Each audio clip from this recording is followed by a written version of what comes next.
I am confident, members, that you will provide him with your keen attention and that, as always, the decorum of the House will be maintained.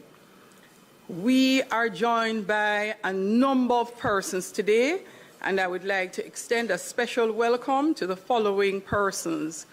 Honorable Tom Tavares Vinson, the President of the Senate, and other members of the Senate joining us today. It would appear our entire team of senators from the government side is seated in the Parliament. Welcome. Members of the Diplomatic Corps, Cabinet Secretary, Honorable Audrey Sewell, Permanent Secretary in the Office of the Prime Minister, Rocky Mead, and Permanent Secretary in the Ministry of Economic Growth and Job Creation, Mrs. Arlene Williams. Also, we have some very special guests seated right to my left, I'll say, at the back of the members from the opposition bench. A special contingent of ministers from across the Caribbean. Let me first recognize Dr. Hanley, Deputy Prime Minister and Minister of Education from the Federation of St. Kitts and Nevis.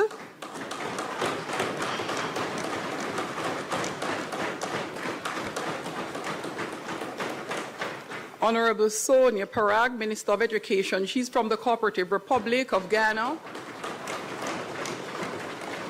Also, Honorable Chad Blackman from Barbados. Honorable Octavia Alfred, who joins us from the Dominica Republic.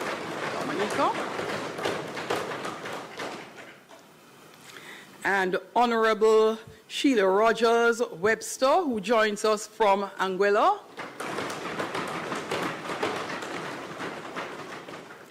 Honorable Danny Butcher, who joins us from St. Lucia. Honorable Philip Jackson, who joins us from St. Vincent and the Grenadines. And Mrs. Lorraine St. Louis Need, Permanent Secretary, who joins us from Grenada. I'll make special welcome and mention of Dr. Wayne Wesley, who is the CEO and Registrar for the Caribbean Examination Council, who is also with us today.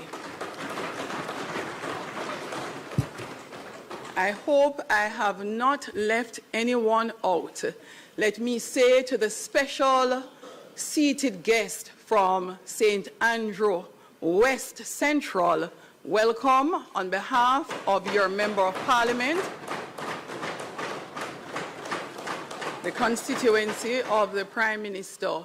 To all who are packed in the chamber and in the gallery today, I hope you will enjoy today's proceedings, and for all those who have joined us across the country on the various social media platforms, be it PBCJ Live or traditional media, I trust and hope that you will find today's proceedings interesting and informative.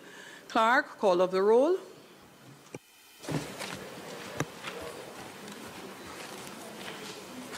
Mr. Clark. Here. Mr. Green. Here. Dr. Holness. Here. Dr. Chang. Mrs. Williams. Mr. Bartlett. Ms. Grange. Dr. Tufton. Mr. Mackenzie. Mr. Montague. Mr. Darrell Voss. Mr. Chuck. Mr. Charles Jr. Mr. Morgan. Ambassador Marks, Mr. Samuda, Dr. Wheatley, Mrs. Cuthbert Flynn, Mr. Terrelong,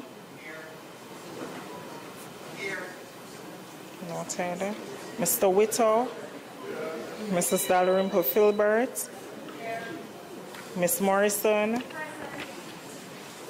Miss Lee, Mr. Donovan Williams, Mr. Main, Ms. Crawford, Mr. Delroy Williams, Ms. Hamilton, Mr. Sivright, Mr. Azan, Mr. Brown, Dr. Brown-Burke, Mr. Buchanan, Mr. Bunting, Ms. Burchell, Dr. Campbell, Mr. Cousins, Mr. Crawford, Ms. Daly, Ms. Dr. Dawes, Mr. Golding, Mr. Gordon, Mr. Hales, Mr. Hines, Mr. Hilton, Mr. Jackson, Ms. Jess, Mrs. Malahoo Fort, Mrs. Miller Bennett, Mr. Morris, Mrs. Nita Garvey, Mr. Newell, Mr. Paulwell, Mr. Phillips, Ms. Perkis, Mr. Robertson, Mr. Robinson, Dr. Russell, Ms. Shaw, Mr. Smith, Mr. Dwayne Vaz, Mr. Warmington, Mr. Brown, and Mr. Crawford. Thank you, Madam Speaker. House Leader.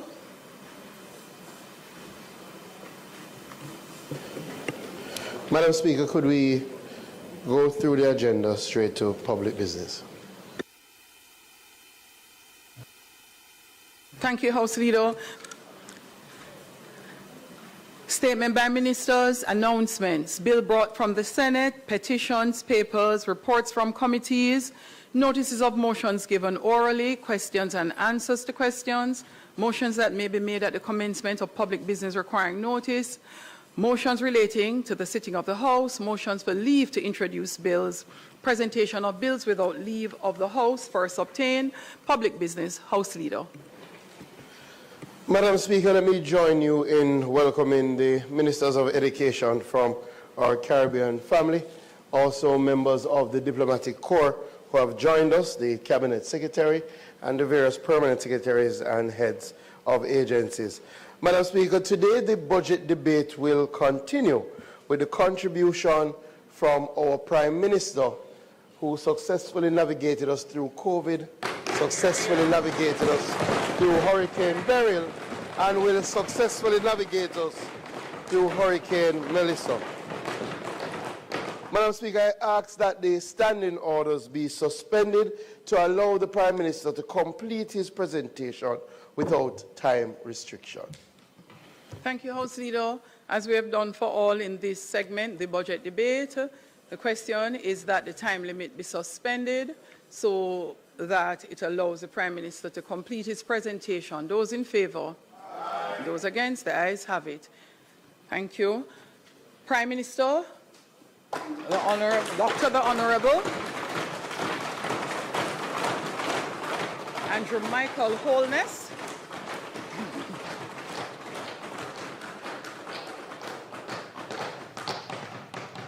Excellencies of the Diplomatic Corps, Jamaicans at home,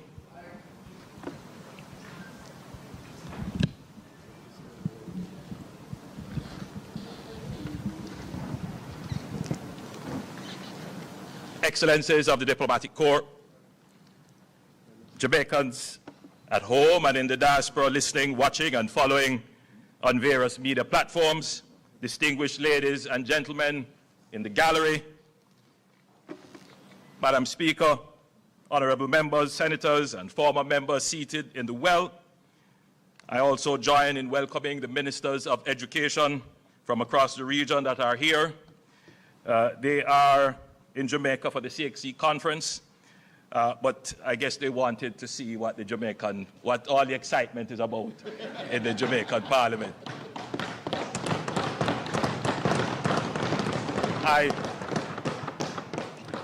I welcome you not only as Prime Minister, but as a former Minister of Education.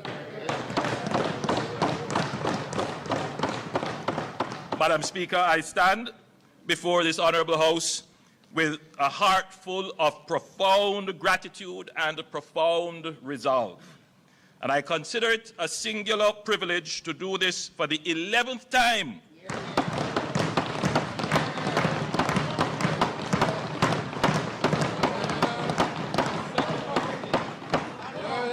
As Prime Minister for a third consecutive term.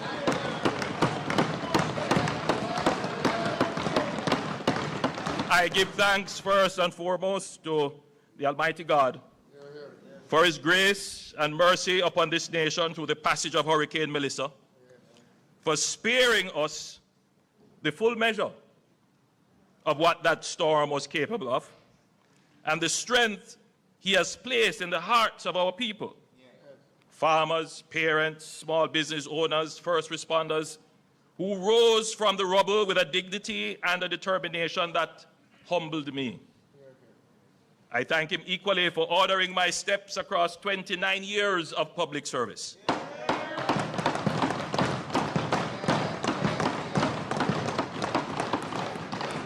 As Member of Parliament for West Central St. Andrew, Minister of Education, Leader of Government Business, Prime Minister for a few months. Still Prime Minister. Still Prime Minister.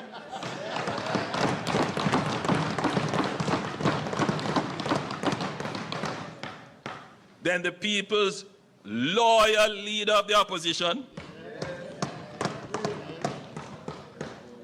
And now Prime Minister once more.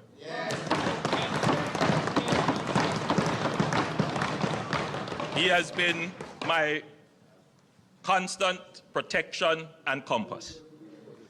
I thank the Jamaican people for the confidence they have reposed in me and my administration by re-electing us for a third term to form their government.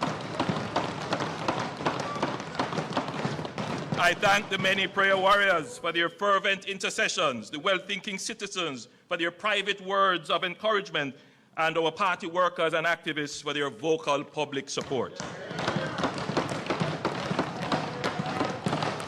I want to express my deepest appreciation to the international community that stood with Jamaica in our time of need.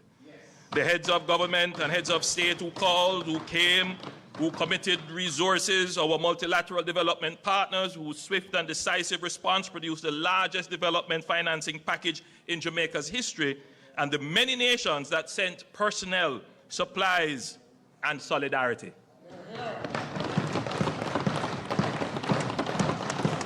Including members of the CARICOM family who are represented here by their respective ministers of education. To the men and women of the Jamaica Defense Force and the Jamaica Constabulary Force and the Jamaica Fire Brigade, you walked in devastation on foot when that was the only option. Airlifted patients when roads had ceased to exist and distributed care packages to communities no one else could reach. You made every Jamaican proud, and this nation owes you a debt of gratitude.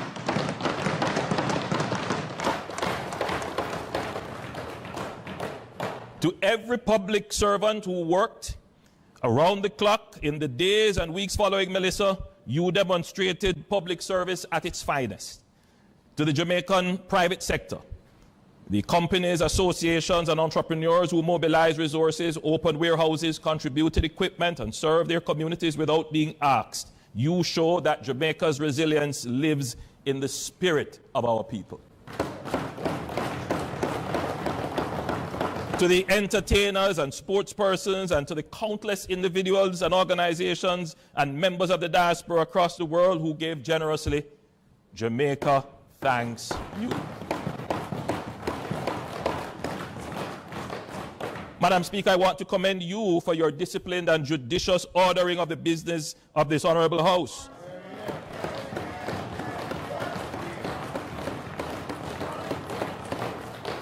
You well know the impact of public service on families.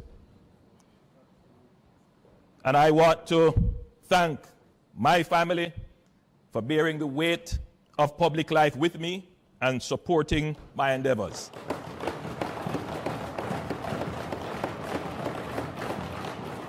To the people of West Central St. Andrew, my extended family for 29 years, you continue to trust in me. And that is the reason why I keep serving.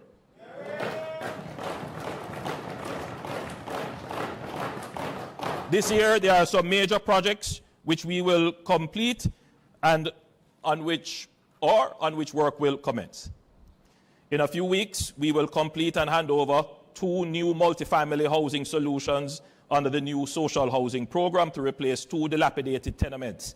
And we will begin construction of 3 additional multifamily housing solutions, including 1 in the community of Bellrock to replace houses destroyed by fire in 2024. We will continue the development of the St. Paul's Lane community with the construction of a Golden Age home and sporting facilities. Construction will begin on parks and sporting facilities for the people of Simmons Park and the Mall Road communities. Rehabilitation and repair works are slated to begin in a few weeks for the Olympic Court housing scheme under the National Housing Scheme Rehabilitation Program. Shortly, we will open the Olympic Gardens Performing Arts Center and we will start the upgrade of the Kling Oval. And I have good news for the people of Drewsland residing along the gully banks of the Sandy Gully. Repairs will begin on the collapsed sewer main and compromised retaining walls that pose a health and safety hazard to the residents. I'm certain the member from Western St. Andrew will also be pleased because it is a border area and we both share the challenge.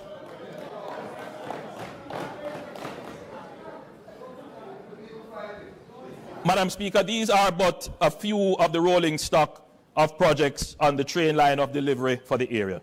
Every year we are making significant investment in the communities. Crime is down, business activity is up, the Olympic Way hip strip is vibrant. There is still significant work to be done. Nevertheless, the constituency is progressing and every year is better than the year before. I want to acknowledge the newly elected councillor, Kelvin Hall, and members of the constituency executive, Miss Lynn, Miss Veronica, Miss Finey, Miss Sadie, Miss Annette, all the people, all the stalwarts, too numerous to name. I want to, Madam Speaker, I also want to acknowledge the hard-working ministers of my cabinet, the dedicated members on both sides of this honorable house who serve Jamaica with distinction every day. I want to thank my personal staff and advisors, my communications team at OPM, and the dedicated members of my security detail. Madam Speaker, I want to especially acknowledge and thank the dedicated teams at the ministries that I lead. You know, Madam Speaker, I want to thank our Cabinet Secretary, the Honorable Audrey Sewell, and the team of the Cabinet Office. It is not well known that the Cabinet Office is actually a ministry, and the Cabinet Secretary is the permanent secretary. It is a ministry. I also want to acknowledge the support of Ministers Wheatley, Marks, and Fitzhenley, and our permanent secretary, Ambassador Rocky Mead, at the Office of the Prime Minister, another ministry of government. Madam Speaker, this administration has always been serious about security. We have recently delineated the Ministry of Defense with its own administrative standing, which is anchored by the permanent secretary in the OPM, Ambassador Rocky Mead, former Chief of Defense Staff. And we did this to yield greater cross-functionality with ODPEM. I want to commend Ministers Montague and Morgan and Permanent Secretary Arlene Williams, hardworking Permanent Secretary at the Ministry of Economic Growth and Infrastructure Development. Madam Speaker, I stand here as Prime Minister, and most people would understand my job to be directing and coordinating all of government through cabinet ministers. However, I also want to point out that I stand here as a minister of government as well. with direct oversight of several substantial portfolio responsibilities. I don't only direct, convene, and preside, I also do the heavy lifting of ministerial work as well. Over 4 ministries.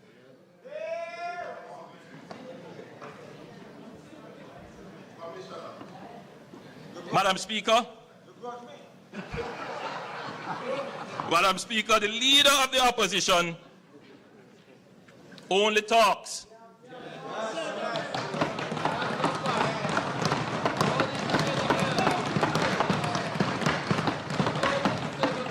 I do the job of Prime Minister, and I head 4 other ministries. The leader of the opposition only talks. Many times nonsense.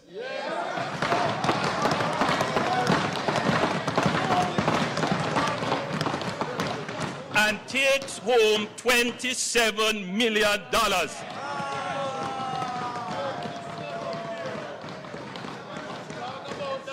In the last term, the leader of the opposition earned more than the Prime Minister. The opposition spokesman on finance stood in this house and said the opposition has no problem with the increase in MP salaries.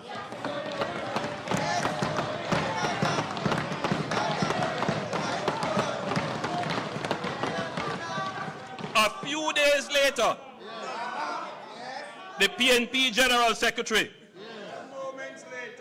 put out a release saying they strongly object to the salary increase for cabinet ministers and members of parliament. Yet, Madam Speaker, none of them, with their self-righteous objection, declined to take their salary increase. None of them.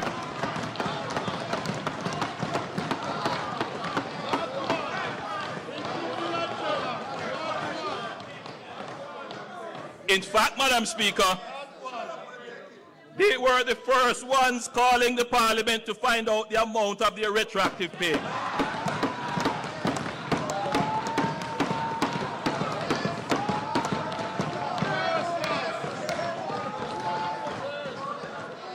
I'll share this with you, Madam Speaker. A member on that side, not to be named,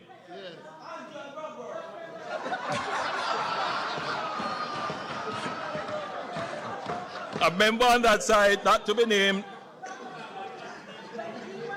obviously concerned that the public posture of the PNP could force the government to reverse the pay increase, called to say that I should ignore the statement of the PNP General Secretary and the leader of the opposition, as all their MPs agreed with the increase and could not survive without it.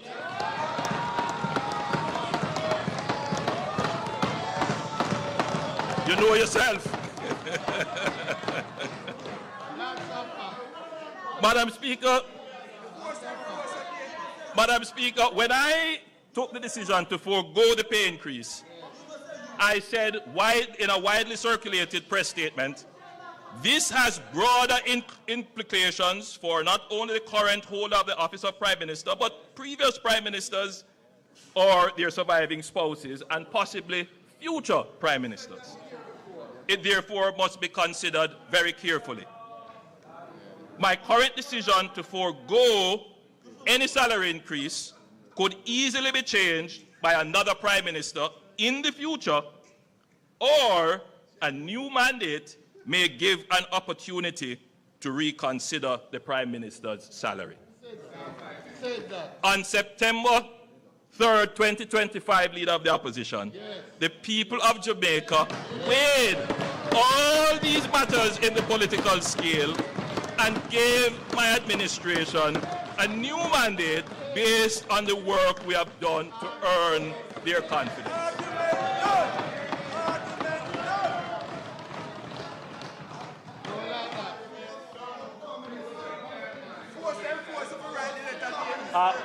Madam Speaker, I have a gift here, if the standing orders would allow. I want to give it to the leader of the opposition.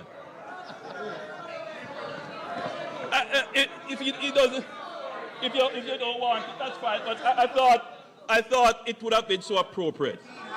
I thought this would be a good.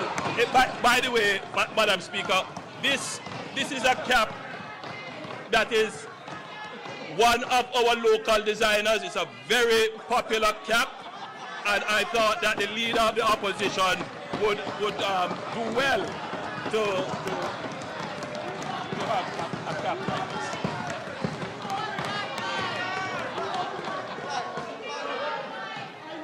Madam Speaker,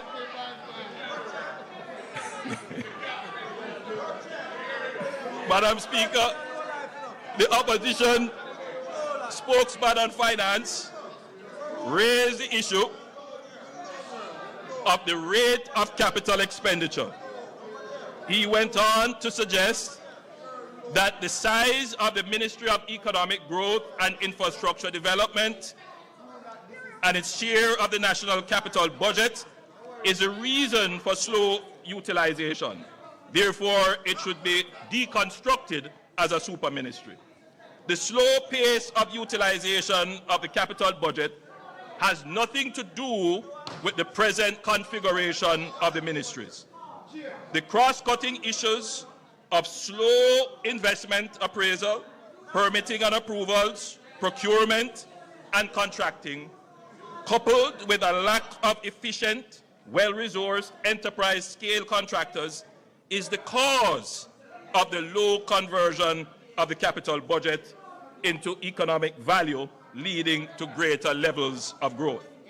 In other words, we are an overly bureaucratic country with supply-side weaknesses which constrain our growth horizon.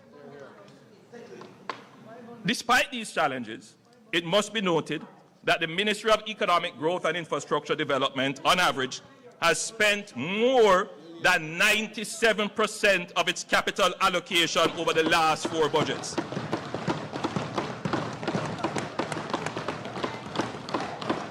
The opposition spokesman on finance would well be advised that in the 2022-2023 budget, the capital spend for the Ministry of Economic Growth and then job creation was 97.56%.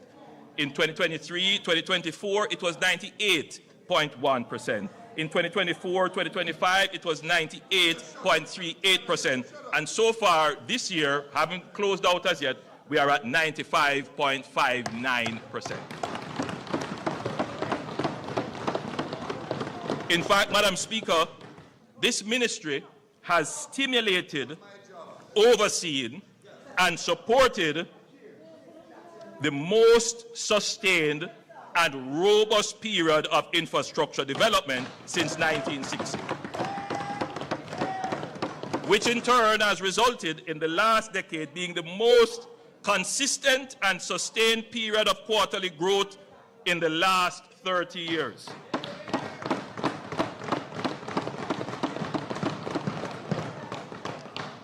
I want to draw the attention of the House to the slide that is being displayed and to the viewing public. It's a very important slide.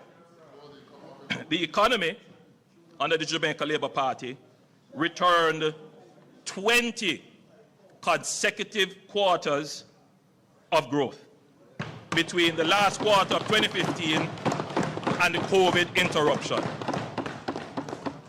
Before that, the longest quarterly stretch was 9 quarters. So there is a fundamental change in the Jamaican economy. The only time that we have not had growth would have been the COVID impact and the burial impact. The beauty of this graph that is being displayed, this table, is the speed at which the economy recovers. So, Madam Speaker, you know, there is something that we admit up front. This is not the growth rate that we would like to see. It's still very low. Nobody debates that. But, Madam Speaker, it is better than episodic growth. It is better than long periods of no growth. To get to growth, Madam Speaker, two things are necessary. They're not sufficient, but necessary. The first is to get to growth, Madam Speaker. You had lunch. You had lunch. The first is stability. And what you are seeing here as a feature of the Jamaican economy is stability.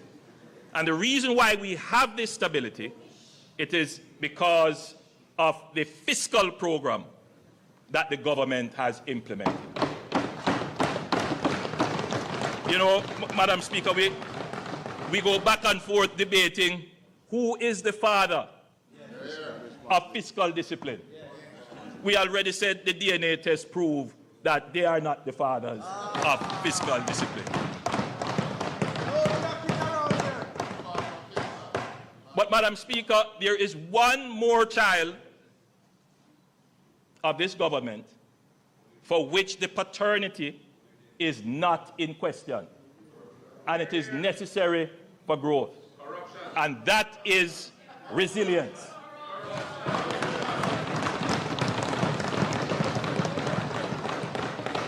Madam Speaker, the author of Jamaica's resilient economic performance is this administration.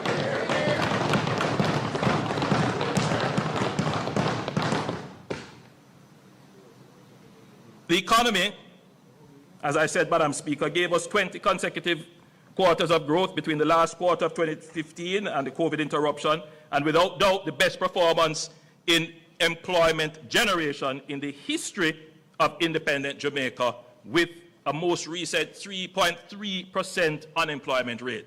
Again, Madam Speaker, no other government has been able to bring down unemployment to the levels that we have. We now have practically full employment, first time ever in the history of Jamaica. The Ministry of Economic Growth and Job Creation, now Ministry of Economic Growth and Infrastructure Development, is doing what it was set up to do. It is a well-performing ministry. Madam Speaker, the world order as we know it has changed. I know the present state of world affairs is troubling to most Jamaicans.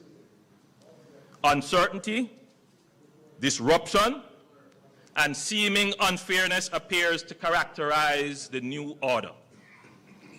Our historic colonial experiences create an almost instinctive reflex that we will be victims in a world where raw power appears to be dismantling the protection of a rules-based system, where engagement is highly transactional and opportunistic.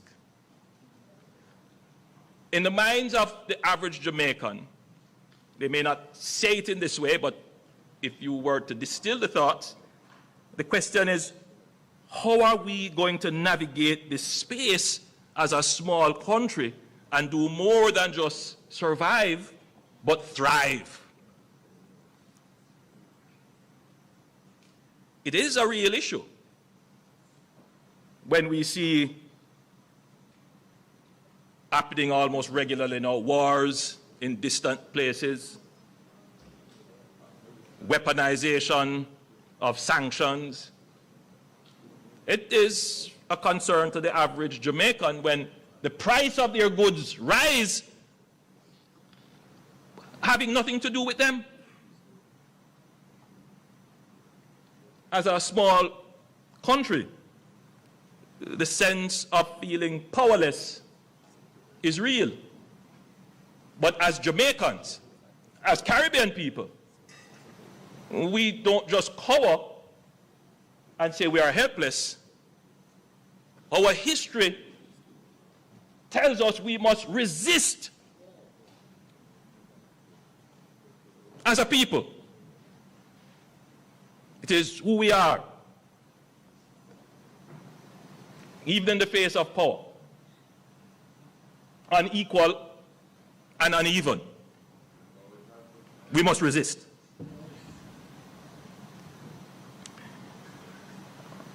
I think the first strategy, however, Madam Speaker, is that we must learn from our past. It is not the first time that the global order has changed in profound ways. We could go back to the Napoleonic era, but we won't go that far. Let's go to the post-World War II era, 1945 to 1950, when the actual multilateral system that exists now was formed. Born out of the ashes of global conflict, it is the most decisive and extensive ordering of global affairs in modern history. The United States of America and the Allied powers constructed a global order anchored on the formation of the IMF, the World Bank, the United Nations, and the General Agreement on Tariffs on Trade, GATT, which we now call the WTO. This multilateral order drastically reduced interstate conflict and enabled unprecedented economic growth over the last 80 years. It is not perfect, but it is better than anything that existed before. Madam Speaker, while multilateral rules-based institutions were being established, two other developments were happening in parallel. Many other developments were happening, but I want to focus on just two. The first is the emergence of what is called a bipolar power structure, which we generally call, at the time when it was emerging, the Cold War. Two superpowers, the United States and the Soviet Union. Between 1947 and 1991, the world split into two completing blocs, the US-led Western Bloc and the Soviet-led Eastern Bloc, each with its own military alliances, economic systems, and ideological frameworks. The second process, Madam Speaker, was the process of decolonization. And this was accelerating. Empires could no longer afford their colonies. Resistance against colonialism internally increased, moving dozens of states to independence across the world. Asia in the 1940s through to the 1950s. Africa in the 1950s through to the 1970s. And the Caribbean in the 1960s through to the 1980s. The United Nations started in 1945 with 51 countries. Today, it has 193 countries. Newly independent states joining this new rules-based multilateral system essentially created a third bloc. And you would hear these terms being used, I certainly heard it when I was growing up, referring to this third bloc as the third world.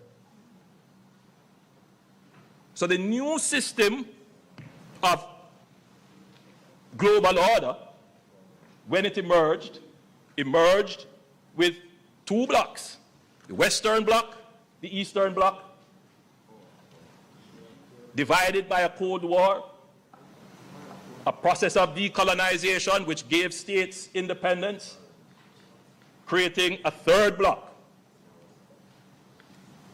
Madam Speaker, the multilateral system afforded newly independent nations like Jamaica a voice and a vote. That was very important in the multilateral system: a voice and a vote. But, Madam Speaker, we had no power. We had no military power. And we had no economic power.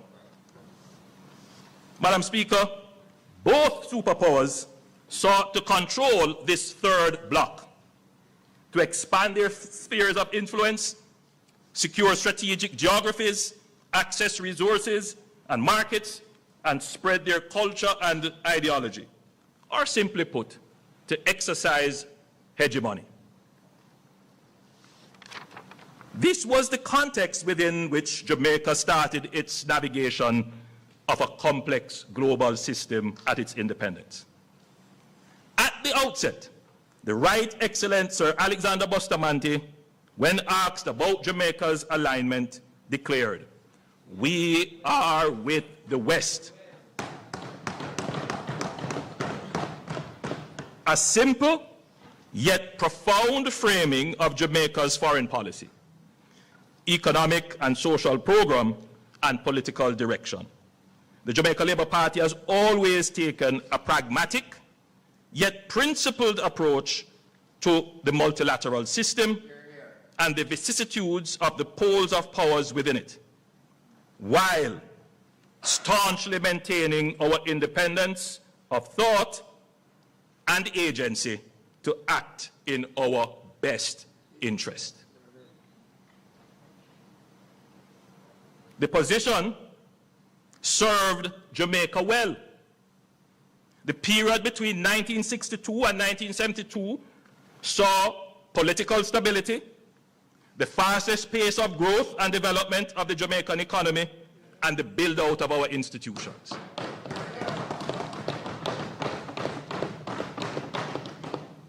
Madam Speaker, the period 1972 to 1980 of the Cold War era, the PNP government under Prime Minister Michael Manley changed Jamaica's political, economic, and social development policy and trajectory to democratic socialism, which also informed a change in Jamaica's foreign policy outlook. During that period, Jamaica joined the non-aligned movement and pursued relations with other socialist and communist countries of the Eastern Bloc, including Cuba. This was a fundamental and consequential shift based on an almost fanciful ideological aspiration. It placed us in the crossfire of a power struggle between superpowers which was not in our interest and had negative consequences domestically.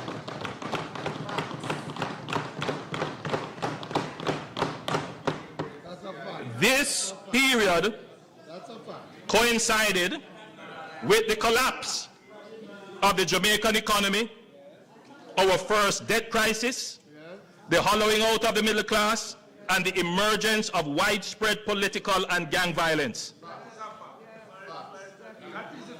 Many of the challenges we face today are anchored in that period of our history.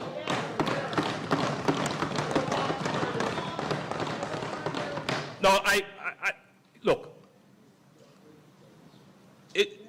I know what I have said here is going to stir up our antness, because people do feel very strongly about this period, but I don't think it is ventilated enough. Look, no, what I've stated here is not opinion. These are the facts. These are the facts. If you ask me for my opinion, I will give you my opinion.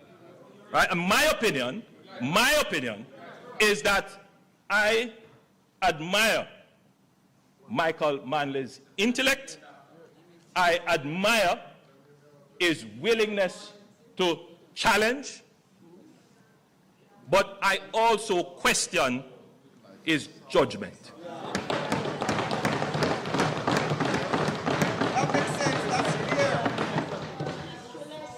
Madam Speaker, As it turned out, by 1991, the Soviet Union collapsed as a pole of power, and the multilateral system entered a unipolar phase dominated by the US, Western liberal globalization, and free markets.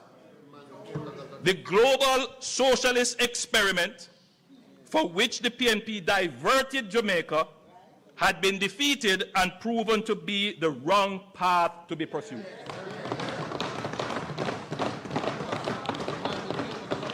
Now here are the facts. Michael Manley, and this is part of why I admire him as well, would come back to power a reformed man in 1989, abandoning the policy of democratic socialism, embracing the IMF, liberalization, privatization, free markets, and pursuing closer ties with the United States.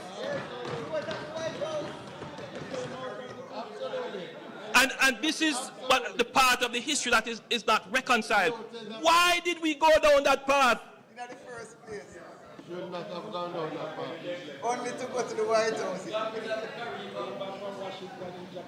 That is the question that keeps bothering me.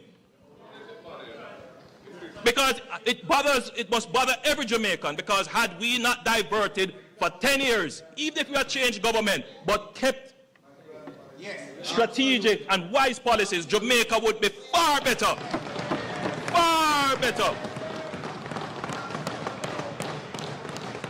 As we have seen with countries like Singapore, facing the same challenges, but maintained a strategic and wise foreign policy.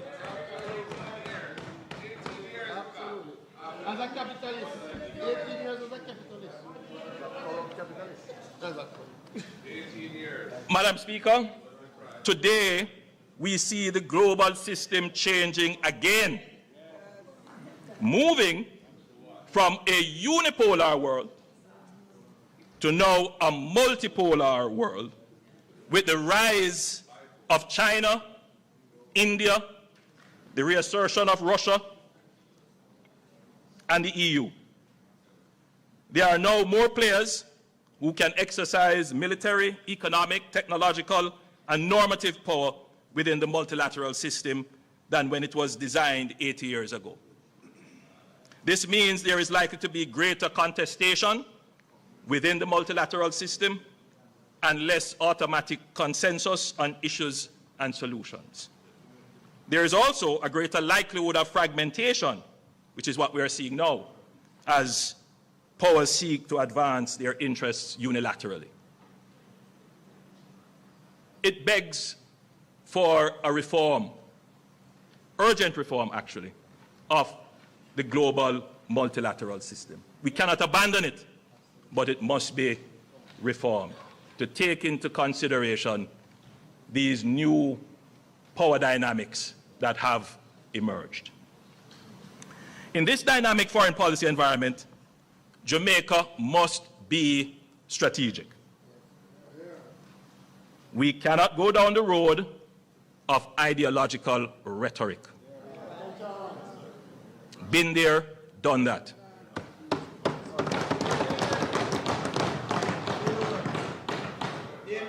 Foreign policy is about having a clear framework of principles and values within which we pursue our interests, while treating with the interests and powers of others with whom we engage.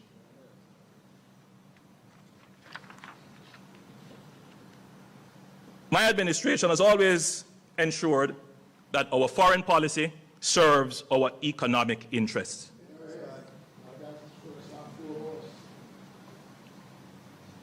Whatever I do must make sure that Jamaica can recover quickly, that the person in Westmoreland whose house has not yet been restored, that the chances of a quick restoration is not hampered.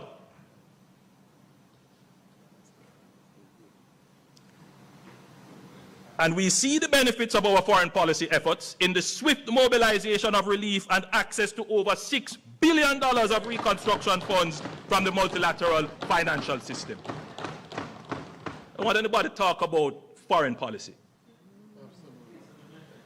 Because there's no other era in which Jamaica's foreign policy has delivered economic benefits for the people of Jamaica. A strong multilateral system is in Jamaica's interest, and we will always do our part to ensure it works. The essence of agency is that you act on your own will. As a responsible member of the global community, Jamaica will always take the necessary action to be compliant with all our obligations under the multilateral system. Nobody has to put sanction on us or force us because we have agency. The country would have seen this in our actions when our actions caused us to be removed from the FATF and the AML-CTF grey list in 2024. Grey list, the way our structure and system was, it was reviewed. We ended up on the grey list. Every member of the government worked very hard, including members of the opposition, to pass the necessary legislation, make the necessary policy changes. I mean, there were those saying that these, imperialists imposing global financial things on us, make we resist it. And what? Lose access to the international banking system? That's the logic of the argument. Yes, there are things we must resist when it comes to our values. There are things that define us as Jamaicans that we're not going to change on those. Man is a man, woman is a woman. We're not going to change on that. So we do.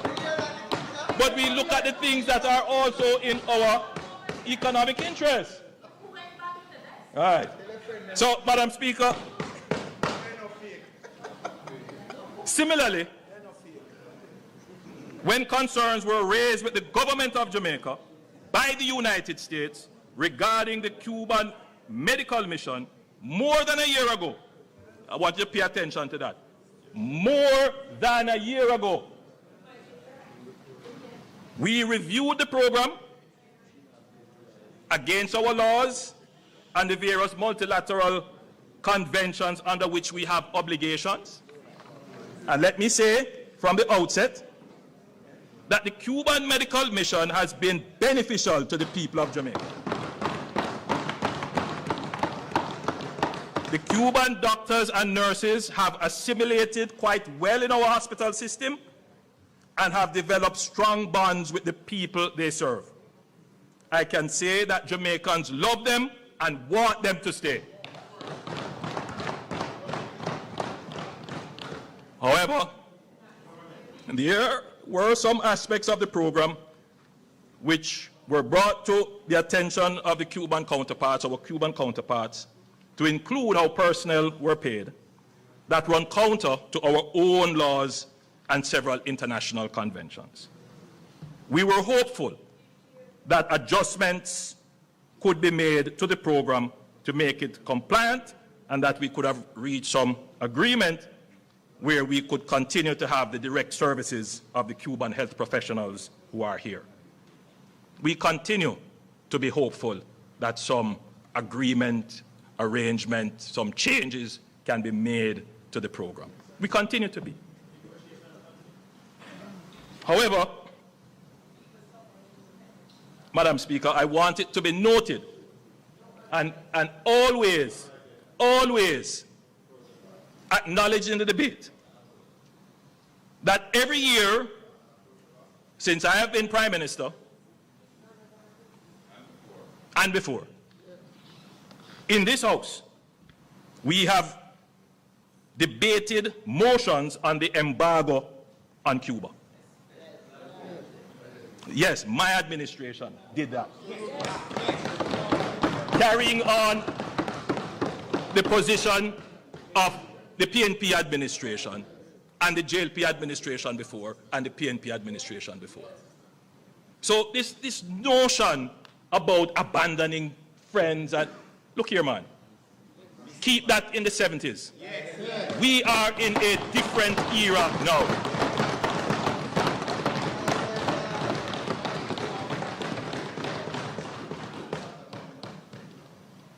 At all my speeches to the UN General Assembly, there are a few lines in there about Cuba and the embargo. When I spoke at CARICOM, I spoke fairly and frankly.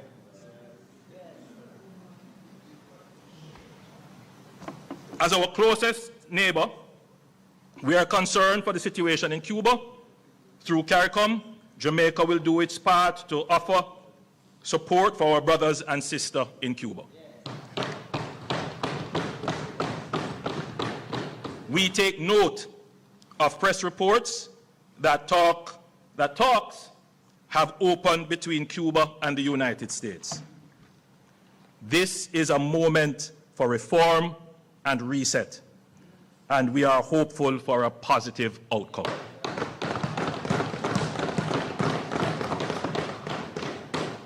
In all of what is being said and insinuated, there's one question that must be answered. What would the PNP have done? Absolutely. Nothing. Absolutely. He couldn't say that. Well, we won't know. We won't know.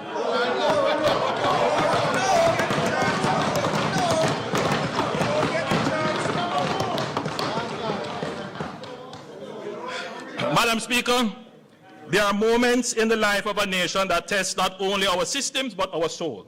Hurricane Melissa was one such moment. The slide that is about to be displayed shows the path Hurricane Melissa took across the island. Hurricanes are becoming more frequent and more intense. And I want the country, members of parliament, the guests here to internalize what I'm about to say. In the 65 years since 1960, the Atlantic has produced 799 recorded storms in the last 65 years. Remarkably, 201 of them, or a quarter, occurred in the last decade. Of the 34 Category 5 hurricanes recorded since 1960, 14, or roughly 38% of them, have occurred since 2015. If that is not showing you that the climate is changing. Meteorologists describe Melissa as the strongest tropical cyclone the Earth is physically capable of producing, a storm at the limits of nature's fury. When the winds finally settled and the rain relented, what greeted us in western parishes was not merely damage, it was devastation of a kind that defies description. Madam Speaker, I have seen photographs of Hiroshima, the haunting, flattened silence after the atomic bomb fell in August 1945, a city reduced in a single moment to ash. When I traveled through St. Elizabeth and Westmoreland in the days after Melissa, I understood viscerally what that kind of erasure looks like. And yet, Jamaica did not fall. We were tested at the very limits of nature's power, and we did not break. Our economy held, our institutions functioned, and our people adapted. In those same parishes, even as debris still lay heavy across the land, I met farmers already planning their next planting. I met mothers clearing the rubble with their bare hands so their children could have somewhere to sleep. I met small business owners who had lost everything but were ready to start again. In those moments, I felt something that no storm on earth can touch. The quiet, indestructible resolve of a people who have never, not once in our history, chosen to surrender. Madam Speaker, before anything else, we acknowledge with gratitude, humility, and reverence that God's hand was upon this island, and that we were spared the full measure of what Hurricane Melissa could have done.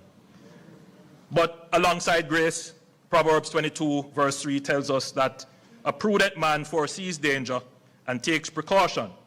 Jamaica took precautions, not only in the hours before landfall, but in the years before the storm. Madam Speaker, when Melissa was still days away, shelters were activated, evacuation orders were issued, and emergency communications tested.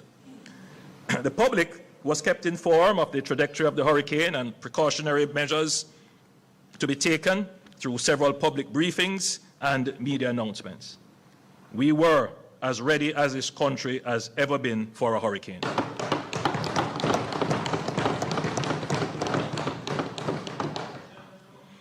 The investment this government has made in our security forces over the past decade, expanding personnel, equipment, and technology, growing our helicopter fleet, which turned out to be a very wise investment, strengthening our offshore patrol vessels, deepening our engineering and logistics capacity, paid dividends in those critical hours and days after Melissa struck. The seamless interface between national coordination and operational capacity was one of the defining institutional achievements of the Melissa response. It is a model we will build on, strengthen, and sustain. Madam Speaker, we would not be doing justice to the response if we did not also acknowledge what the experience exposed. Melissa stretched our systems, logistics chains were strained, fuel and maintenance capacity came under pressure, maritime and air assets ordinarily deployed to border security and surveillance had to be diverted to humanitarian relief, creating windows of reduced coverage, which we cannot afford to ignore. These are not failures, they are lessons, and we are acting on them. In recognition of the strategic importance of disaster management to national security, the government transferred the disaster preparedness and emergency management portfolio to the Office of the Prime Minister. This was not a bureaucratic organization, it was a declaration of national priority, positioning disaster resilience at the apex of the government's strategic agenda and creating the structural proximity between ODPEM, the JDF, and the effective civil-military cooperation that is needed to adequately respond to a disaster of this nature. As we strengthen ODPEM, we are not seeking to contain within its walls every capability Jamaica needs to manage disasters. ODPEM's effectiveness going forward will rest on the quality of its coordination with the full ecosystem of national capability, drawing on the entities with experience in digital infrastructure, cybersecurity resilience, geospatial data mapping, and spatial analytics. Madam Speaker, I want to point out that in the weeks immediately following Hurricane Melissa, something extraordinary happened. A moment when countries would have faced downgrades, economic uncertainty, and capital flight. All three major international credit rating agencies, Standard & Poor's, Moody's, and Fitch, reaffirmed Jamaica's sovereign standing with stable outlook. And Moody's went even further. They upgraded us. Now, can you imagine? After a hurricane, the rating agency said, well, you know, even with the hurricane, you have done so well. I'm going to maintain your outlook. Yeah. I just want everyone to stop and reflect on that for a moment. It sent a powerful signal to the world that Jamaica's resilience, note the word now, not stability, Jamaica's resilience which is what we have put into the economy, is not only social and emotional, meaning our people's ability to withstand disaster, but it is also institutional in the agencies that we have created in terms of fiscal and economic. That credibility wasn't gifted to us. It was earned through years of disciplined, courageous reform and sound governance.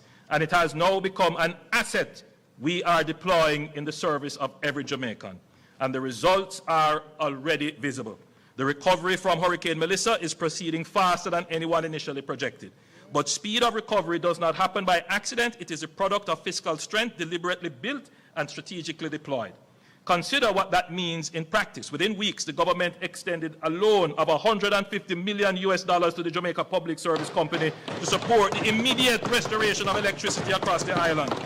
That single intervention accelerated the reconnection of communities, businesses, hospitals, and the resumption of daily rhythm of life that so many Jamaicans depend on. Today, electricity and water have been restored to approximately 99% of customers.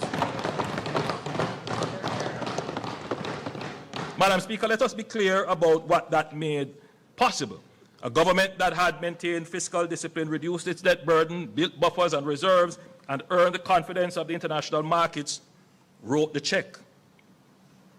The loan to JPS was the difference between the family sitting in the dark for 6 months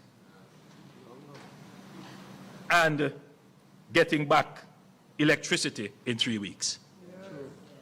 It's the difference between a farmer losing an entire season and getting back to work. It's the difference between despair and dignity. Our recovery has been unprecedented in its speed. Agricultural output has rebounded more quickly than anticipated. Inflation has come in below projections, enabling the Bank of Jamaica to reduce its policy interest rate to 5.5% in February 2026 and revise its projection for full economic recovery down to 3 to 2 years from the earlier 3 to 4 years that was projected. Madam Speaker, we have proven our resilience. Now is the time to claim another feature of an economy: resurgence.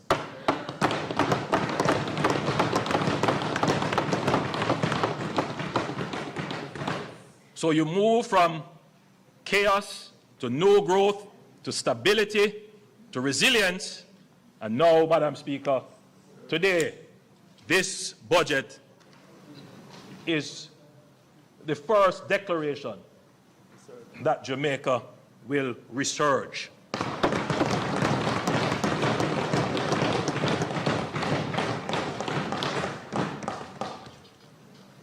What is the difference between resilience and resurgence?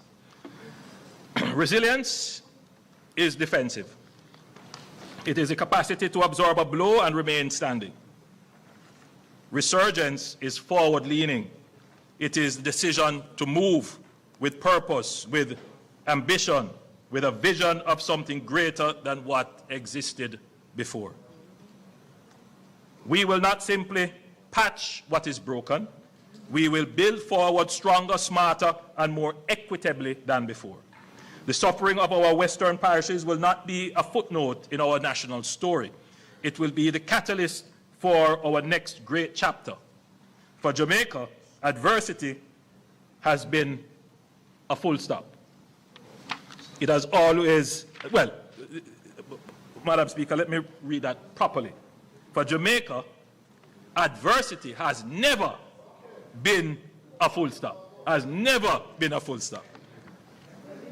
It has always been just a comma, a brief pause before we rise again. We have endured, now we will build together. Madam Speaker, this government is leveraging our national resilience and international confidence in order to translate it into a platform for accelerated national development. Through close engagement with our multilateral partners, including the IMF, the World Bank, the Inter-American Development Bank, CAF, and the Caribbean Development Bank, Jamaica secured US $6.7 billion in terms of a financial package within weeks of the hurricane. This is the largest and fastest mobilization of development financing in Jamaica's history, and it was made possible not by the hurricane, but by everything Jamaica had built before it. Madam Speaker, the discipline of yesterday is funding the resurgence of tomorrow.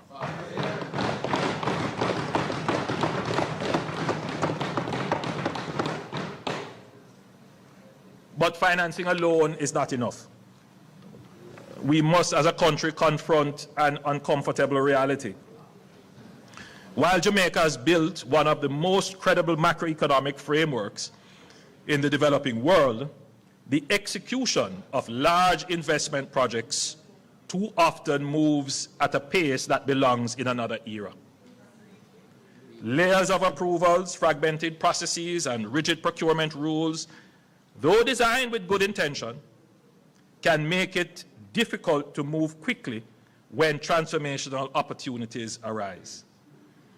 In today's global economy, capital is highly mobile, and investors compare jurisdictions not only on stability and incentives, but on speed of decision-making and certainty of execution.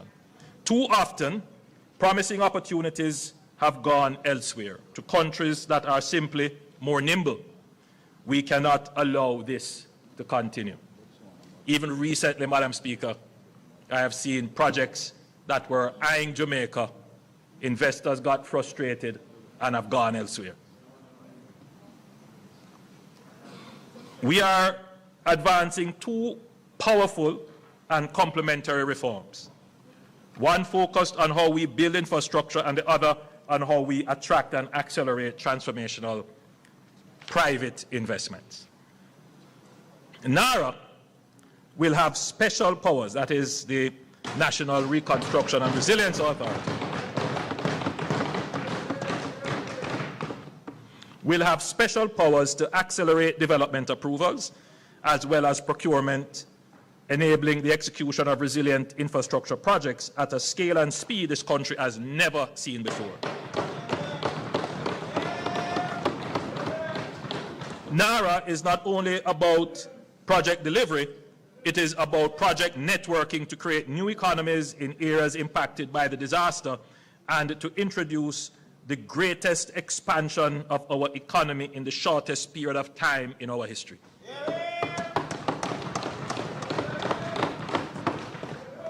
Madam Speaker, NARA will turn a crisis into an opportunity for Jamaica.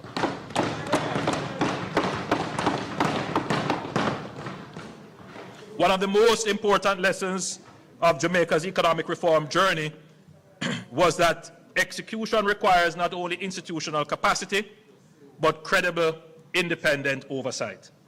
The Economic Program Oversight Committee, EPOC, became internationally recognized as a model of transparent, civil society-led accountability that gave Jamaicans and international partners confidence that the fiscal program was being implemented as agreed. We will use a similar model for NARA called Jamrock, that is Jamaica Reconstruction and Resilience Oversight Committee. And I'm pleased to announce that Jamrock will be chaired by Professor Peter Blair Henry, a son of Jamaica, who is currently a senior fellow at Stanford University's Hoover Institution. He is a vice chair of the National Bureau of Economic Research. And I hear somebody say an academic, but listen to this part of it.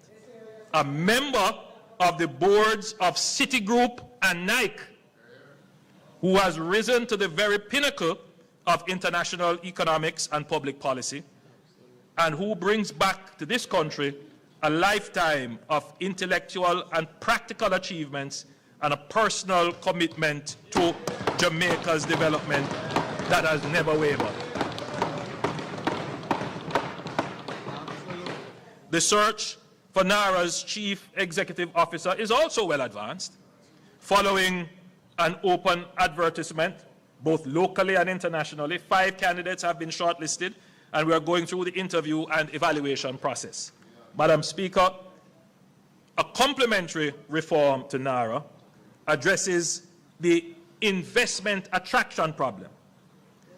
We will introduce a new framework called Fast Jamaica, the facilitated acceleration of strategic transformation. This will be part of our national growth inducement strategy through investment. Fast Jamaica will establish a dedicated pathway to fast-track strategic priority investment projects critical to Jamaica's economic transformation, particularly those with an investment value of US $150 million or more that can commence implementation within a year and could be integrated into the NARA network of projects.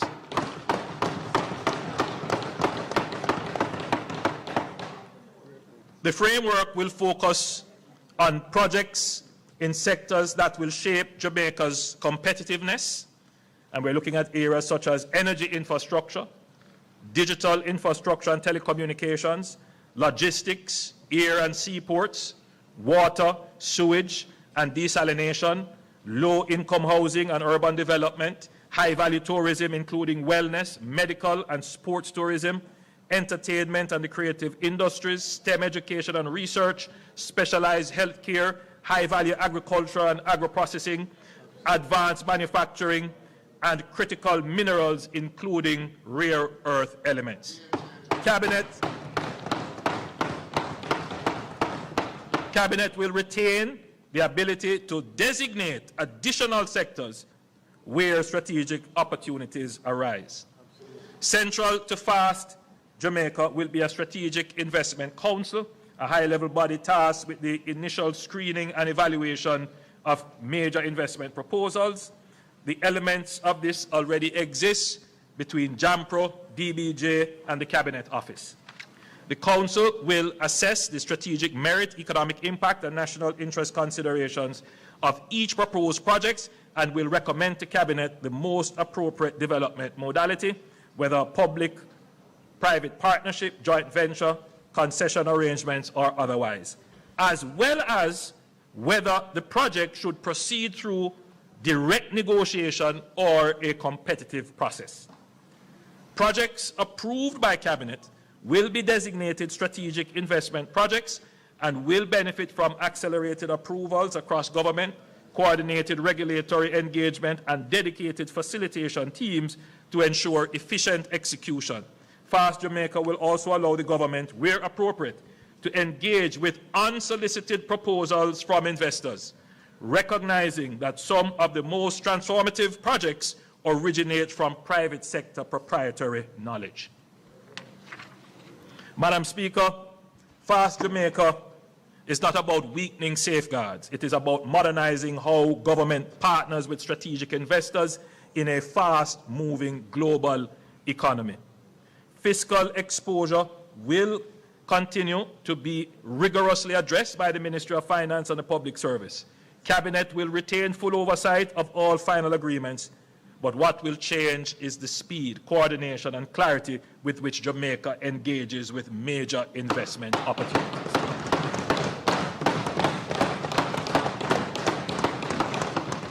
Together, these reforms represent a fundamental shift in Jamaica's execution architecture. They answer the question that has haunted this nation for too long. Why does so much promise take so long to become a reality?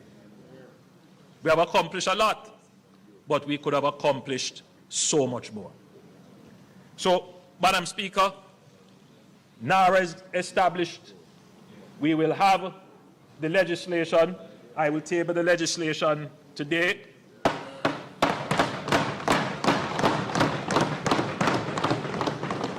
We have interviewed 5 shortlisted persons to become the Chief Executive Officer. We will make a determination shortly. We have selected someone to head the oversight body, and we will have conversations with members of civil society, the opposition, and other interest groups to fill out that body. So NARA is established. The purpose of NARA is to take all the projects that we have had in development, or some of them in File 13, and all the new projects, and coordinate their implementation. It will work directly with the projects that the government is leading. But that is not going to be enough. We need to crowd in the private sector, and that is why we have FAST working in complement with NARA. And a typical way in which this will work, Madam Speaker, when I go to show you all the projects that NARA will likely do, you will see that there are great opportunities for the private sector to come in.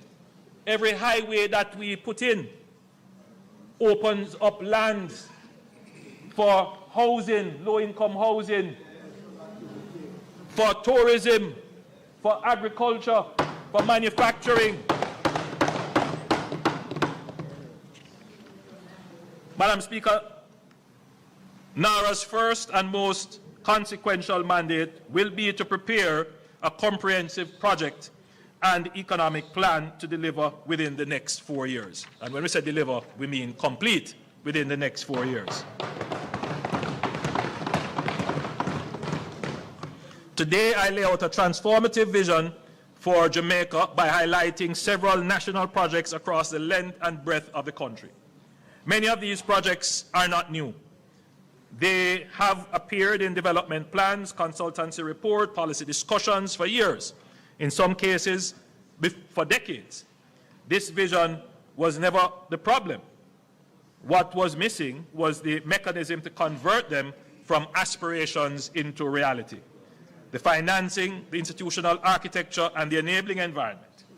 We now have all of these.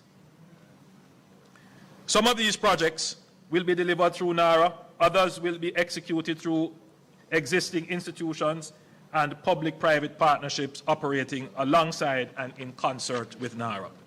What unites them all is a single coherent national vision. A Jamaica rebuilt stronger, planned smarter, connected more efficiently, and distributed more equitably. Where every region of this island is a functioning engine of growth, and where the resurgence we are claiming is visible, tangible, and felt in the daily lives of every Jamaican. I will highlight a few of these projects starting in the southwest. Black River.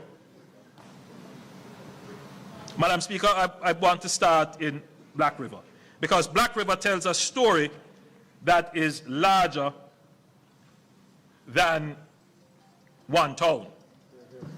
It is the story of the existential vulnerability of low-lying coastal communities to the intensifying force of climate change. Black River is one of Jamaica's oldest and most storied towns. Founded in the 18th century, it was among the first places on this island to receive electricity, piped water, and the motor car, a proud maritime hub, the commercial heart of St. Elizabeth, gateway for the logwood and rum and pimento trade that shaped our economic history. The Georgian wooden houses along the waterfront, the masonry, mercantile buildings, the civic structures by the sea, all spoke to a town of character, history, and dignity. But Black River grew as many Caribbean coastal towns grew, parallel to the shoreline. Its hospital, its courthouse, its market, its homes, all concentrated along the coast, all exposed. For generations, that vulnerability was managed, tolerated, absorbed, but Hurricane Melissa ended that. Storm surges of 8 to 14 feet tore along the Crane Road corridor. The historic waterfront was devastated, civic buildings destroyed, critical infrastructure severely compromised. Madam Speaker, we will not rebuild Black River as it was. We will rebuild it as it should be.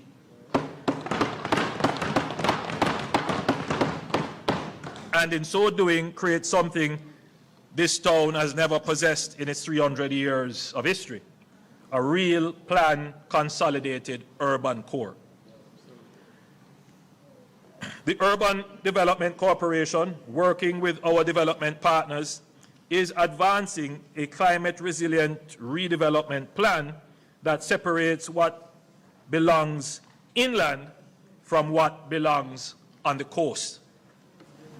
The heart of the plan is the new urban center, to be developed inland, safely above storm surge and projected sea level rise. And you can see a representation of where that urban center is going to be and what it, well, that's the waterfront, but what it could look like. So this is where Black River's essential public functions, its hospital, courthouses, municipal offices, police station, tax office, schools, market, and transport hub will be consolidated into a planned, workable, flood-safe precinct for the first time. It will have a proper town square, a civic park. The buildings will be designed to withstand Category 5 wind loads. Built on elevated platforms above projected sea level rise scenarios with utility corridors, drainage infrastructure, and emergency redundancy. The historic waterfront will be protected by a layer of coastal defense systems, submerged offshore breakwaters to dissipate wave energy before it reaches shore, a concrete seawall integrated with a continuous public boardwalk, and engineered revetments along the most vulnerable stretches of coastline. The waterfront will become what it always had the potential to be, a vibrant public amenity, an entertainment and tourism corridor, a place where boutique hotels and restaurants and cultural experiences make this stretch of Jamaica South Coast a genuine destination. So,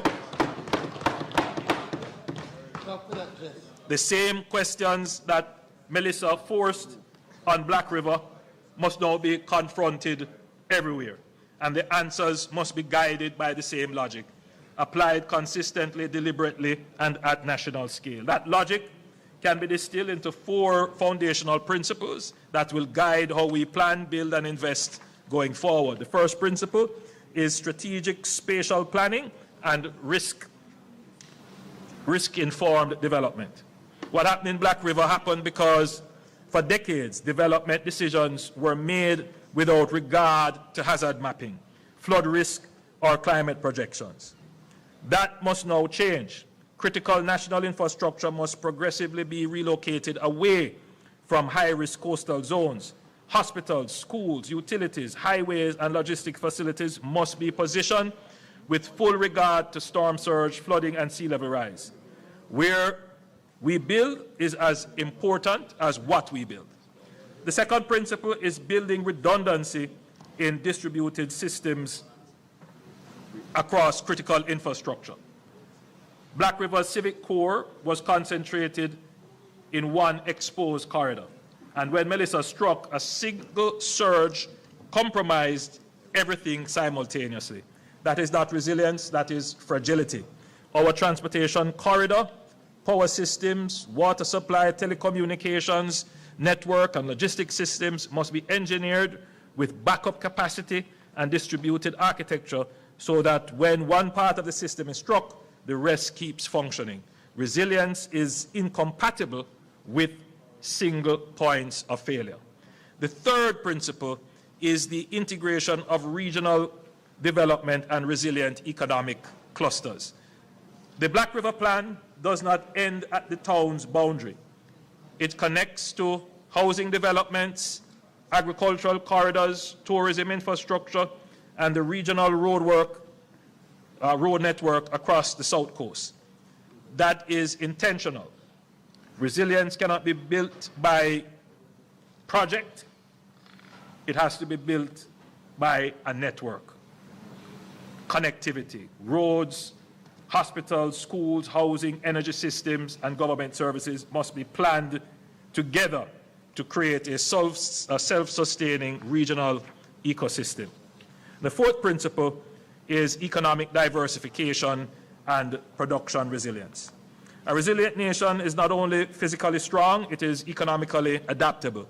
Black River's rebuilt waterfront will anchor not just tourism, but wellness, marine recreation, heritage experience, and culinary offerings rooted in St. Elizabeth's agricultural identity.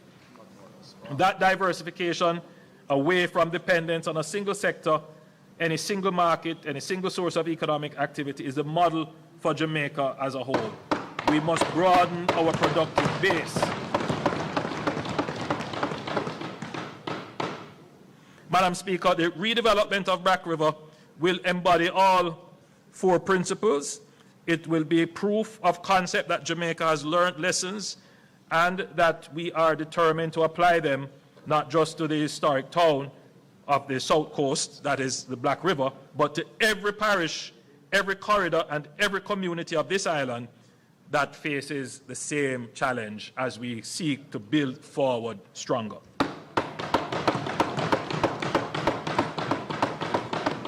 Now, Madam Speaker, I know the people of Black River are anxious. Your MP, I mean, I could only describe it as anxiety. He's also anxious. Particularly persons who own property in proximity to the coast that sustained damage. There's a certain level of uncertainty. They're not sure whether or not they should rebuild, restart. Many of them have reached out to say, Prime Minister, I don't want to restart. In fact, there are several who have said, you know, I was even contemplating coming out of business. Melissa's hastened the decision, but they want some indication so that they can figure out how to plan. And we hear on our side the magnitude and scale of what we are planning to do can't be rushed. We can't make wrong decisions. So we have to think these things out carefully, put in place the systems and the structure. So today I would have laid out for you the NARA, which will manage it, the legal framework under which it is going to be managed. So we are well there. So I would say to the people of Black River, we have identified suitable lands to support a structured program of relocation and reconstruction for housing and business.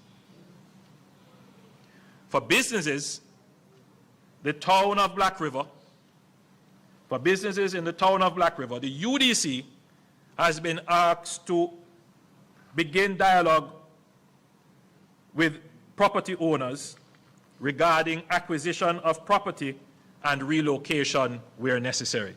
Madam Speaker, I don't want to say too much here because I know how, you know, what leaves here and lands there might be two different things. So I prefer that the entity, I have tasked them to go and start the dialogue, that they go and speak to the people directly. After agreement is reached, then you can speak publicly.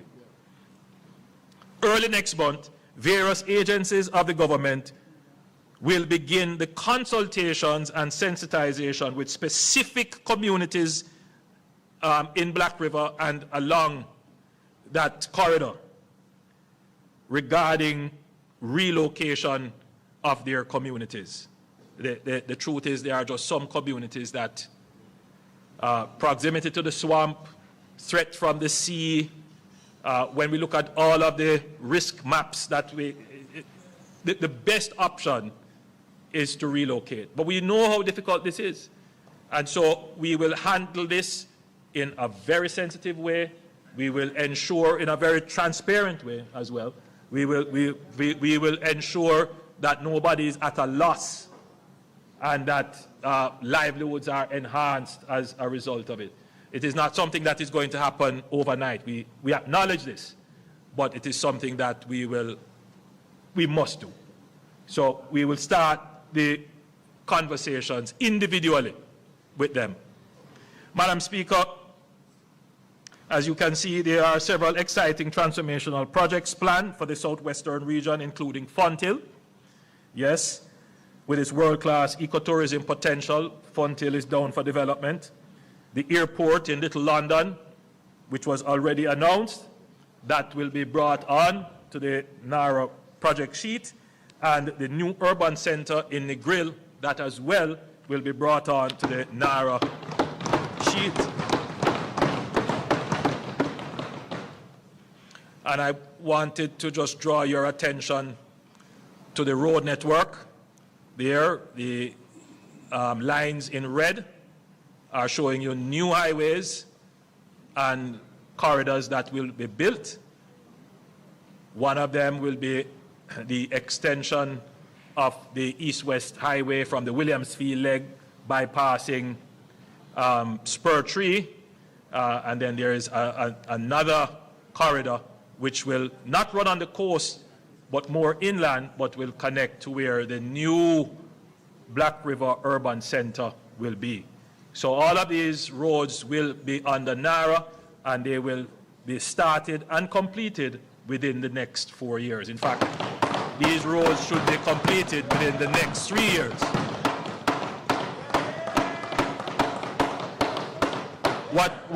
What we learned from the hurricane is that in the immediate few days, we did not have access.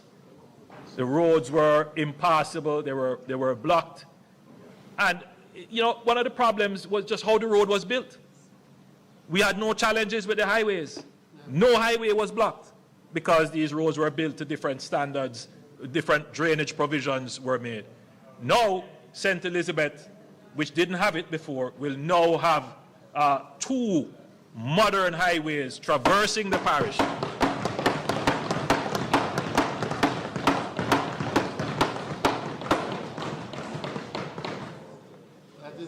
Madam Speaker, I now turn to the northwest end of the island. Relax, the man.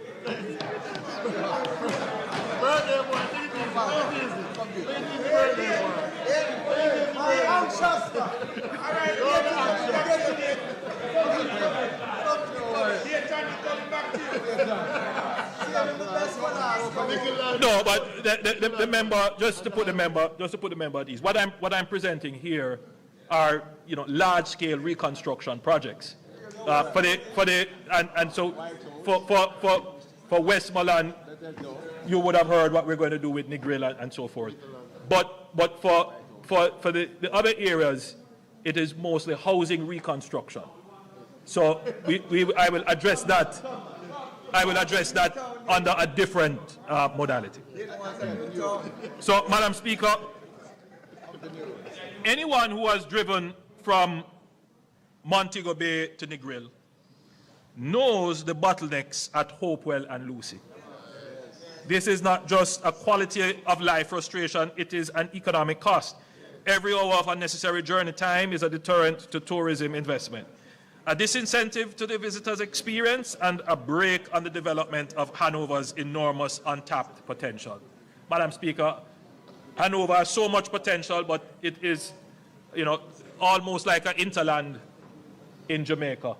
And in the same way that we have opened up St. Thomas, we will open up Hanover for development.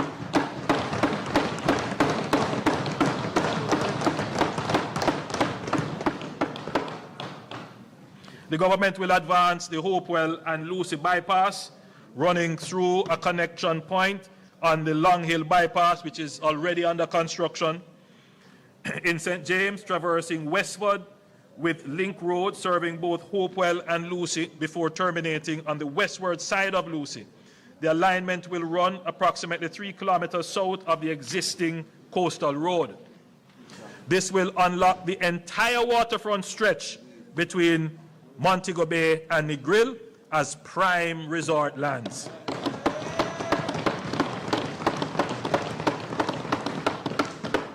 In addition to the bypass, we intend to develop the Lucy Harbour into a premium boating destination.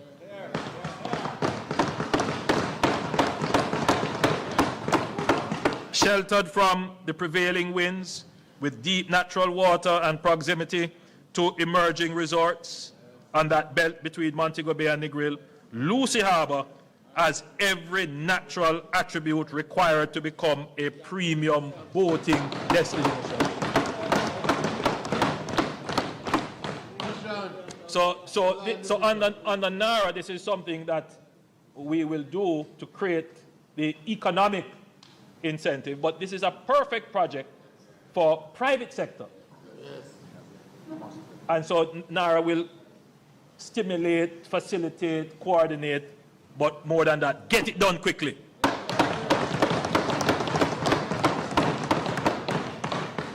The town of Lucy itself is similarly at risk for storm and wave action. In other words, it faces the same threats as Black River. In fact, probably worse, because Lucy is actually below sea level. So I wish to indicate here that consideration is being given to the eventual construction of a new town center for Lucy when the bypass that we have spoken about is complete. So we won't do it in this round. We can't take on too much, but let's do the bypass first, and then we do the new urban center for Lucy.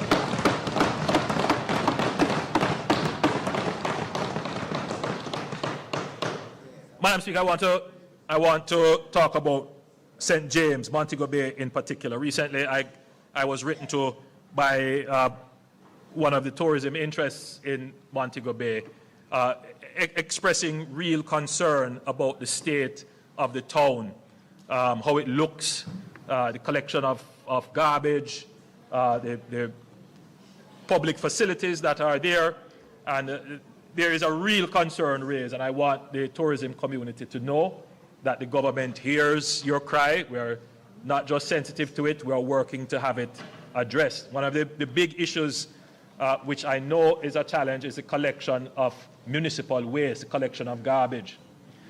And I'm sure Minister Mackenzie will address this at some point, but you recall when we said we have over 500,000 truckloads of debris to move.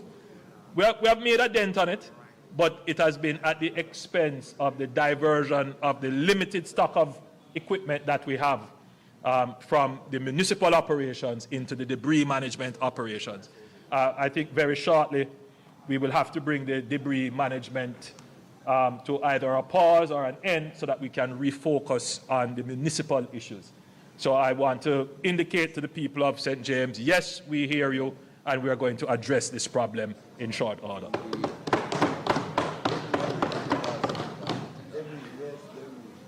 Madam Speaker, Montego Bay is our tourism capital, and it is time we undertook new investments to revitalize and secure its position as the leading destination in the Caribbean. Hurricane Melissa inflicted severe damage across Montego Bay, particularly in the coastal communities of Catherine Hall and West Green and Freeport. The destruction was painful, but it has given us something valuable, a once-in-a-generation opportunity to reimagine this corridor in a way that is bolder and more resilient. But we must first protect this city, which is a key pillar of Jamaica's economy. Montego Bay has long been vulnerable to flooding. Its rivers, when overwhelmed, have repeatedly brought misery to communities. The government will therefore undertake significant investments in river training to contain, manage, and direct floodwaters away from communities and commercial areas and critical infrastructure. The people of West Green and Catherine Hall will be very happy to hear this. And downtown Montego Bay, yes. Madam Speaker, the Montego Bay Freeport and its surrounding areas represent one of the most strategically valuable and scenically spectacular stretches of real estate in the entire Caribbean. It is home to our mixed-use cargo and cruise ship port and the Montego Bay Free Zone, and is flanked by major hotels, premium residential developments, and a forthcoming 28-story mixed-use hotel and residential complex, a powerful signal of the confidence that investors already place in this corridor. At the same time, the soon-to-be completed Montego Bay Perimeter Road is fundamentally reshaping the economic geography of the wider region, opening new corridors and unlocking additional lands for investment that were previously out of reach. Our plan is to gradually relocate the BPO and light industrial activities in the free zone to new purpose-built facilities along the Montego Bay Perimeter Road, catalyzing vibrant economic activity along the emerging corridor while providing modern, world-class, purpose-designed spaces. The thinking and the beauty of this strategy is that this will free up prime waterfront lands on the Freeport Peninsula for their highest and best use. We envision a landmark mixed-use development, commercial, retail, and premium residential seamlessly woven into the urban fabric of the city. Absolutely. Comparable in ambition and elegance to the celebrated Brickell waterfront in Miami. Vision. And at the heart of this vision will be a performing arts theater. It always is a puzzle to me. Every hotel has to have their own entertainment package. You know, we could invest in developing real premium entertainment if we had a proper performing arts center. You know, we could even invite Broadway to come and have plays there that the tourists could, instead of having to be stuck in the all-inclusives, they have somewhere to go. Locals can have somewhere to go. So the thinking, and you know, one thing with this government, we apply strategic thinking to everything. Everything. So, you know, when the Freeport was developed along the coast, very important that it was actually coastal, so that because it's close to the port as well, because the idea was like manufacturing, you get on a ship and you go. But things have kind of changed a little bit, because most of what the work that the free zone is doing has nothing to do with shipping. We ship it via email. In other words, the Freeport is now doing digital services, BPOs. They don't need to occupy valuable premium port lands. So where they need to be is actually beside efficient public transportation. Absolutely. So people can get to work easily. Right now it's chaos to get into the Freeport. Yeah. So just this move is going to increase the efficiency of the town, but increase the value and productivity.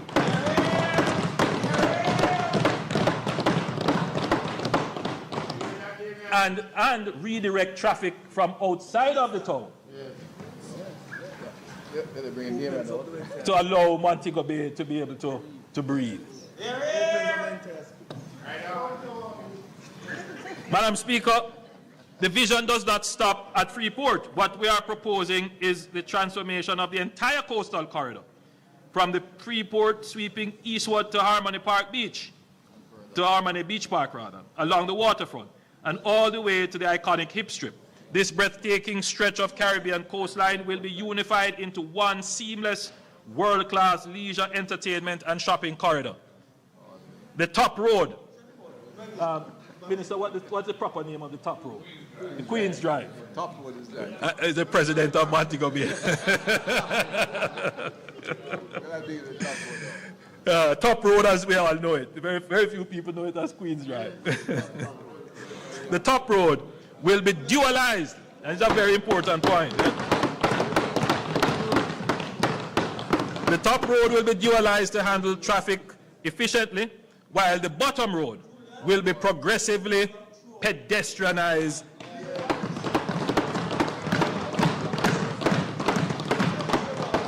As well as the Hip Strip itself. The result will be a walkable waterfront of rare beauty and vitality, connecting the cruise ship port to all the way to Harmony Beach Park and Dr. Cave Beach, and every restaurant, bar, gallery, and shop along the hip street. It's always a disappointment, you know. We have a all-inclusive culture. We call it the all-inclusive. But really, if you think about it, it's really all-exclusive. Right? If it were truly all-inclusive, you would come to your hotel and you would be able to walk outside, you know, go on the strip, go to the market, sit down in a restaurant. You would be able to move around the city. And that's what we, when we talk about transforming tourism, that's what we really have to do. Right? We have to do that. So we're going to use the opportunity of Hurricane Melissa to just deal with these matters once and for all. Nara will deal with them once and for all. Madam Speaker, we are also examining ways to enhance the elegant corridor between Sangster International Airport Convention Center. Yes.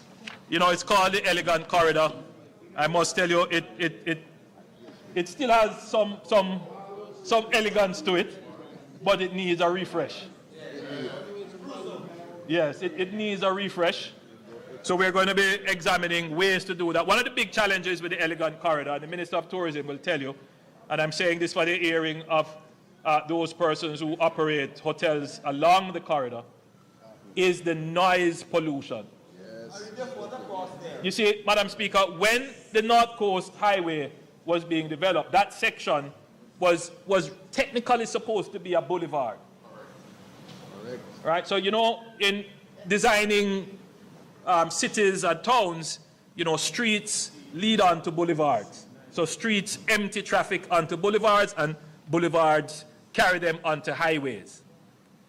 But what has happened is that this road is neither a boulevard or street, or it is playing all these roles.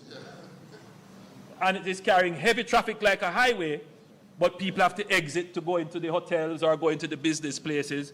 Worst of all, and what really sometimes I'm very distressed when I see it, the hop, skip, and jump of workers trying to move across the road to get to the hotel. It doesn't make sense. So that entire elegant corridor has to be redefined and re-engineered to deal with soundproofing by building natural sound barriers, grade separation and tunneling so that you can move across, and building, because there is enough space in several areas to also build a kind of local road that connects all the hotels. Then you go under or over and you're onto golf course or wherever, to really make the tourism product more seamless and of greater value and greater attractiveness.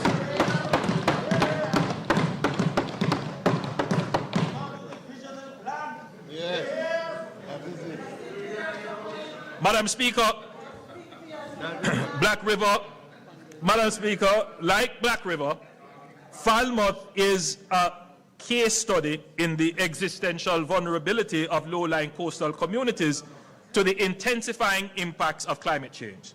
The flooding of the town, the failure of its drainage infrastructure, and the severing of its road connections during Hurricane Melissa were not random misfortunes. They were the predictable consequences of a town whose layout, institutions, and infrastructure were simply never designed for the climate realities we face today.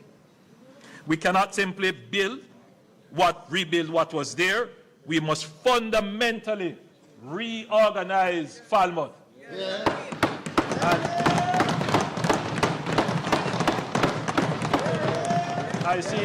I see, Madam Speaker, a big smile on the Member of Parliament for North Trelawny, who, unlike most MPs, she actually lives in her constituency and lives in the town of Falmouth. All right, member from Southwest St. Catherine. The drag line, who else lives in their constituency? Good. Good, Rose, good. The drag line. I know where you live, The drag line, which is the critical drainage canal running east to west through the town, provides a natural organizing boundary. It is both the town's most important piece of infrastructure, and as Melissa demonstrated, it is the most neglected.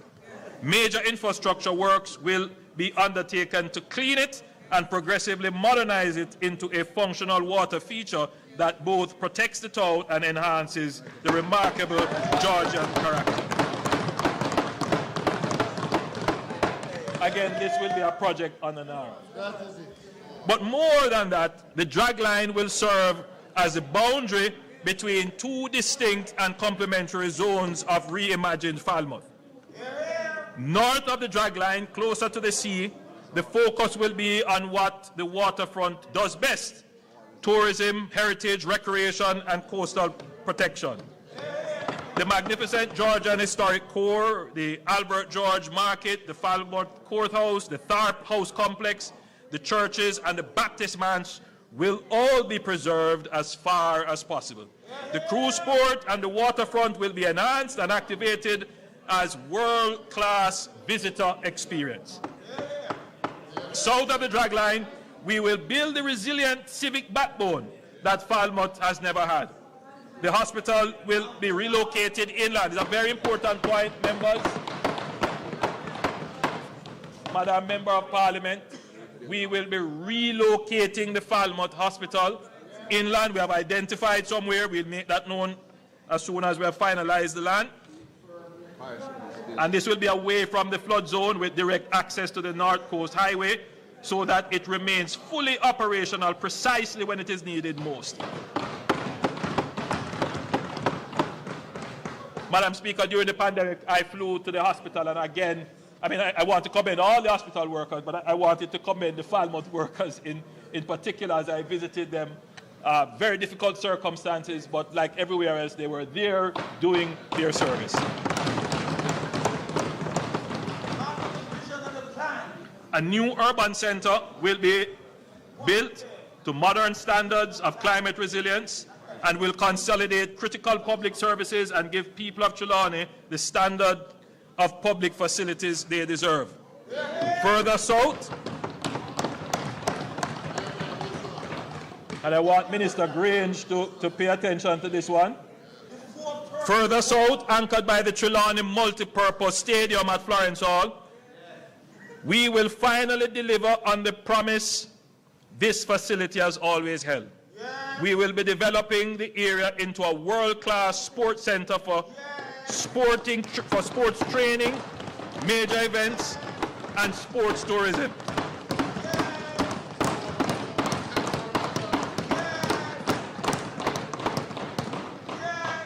While building around it vibrant housing and a commercial nucleus that brings permanent economic life to this corridor. Madam Speaker, we have had several proposals come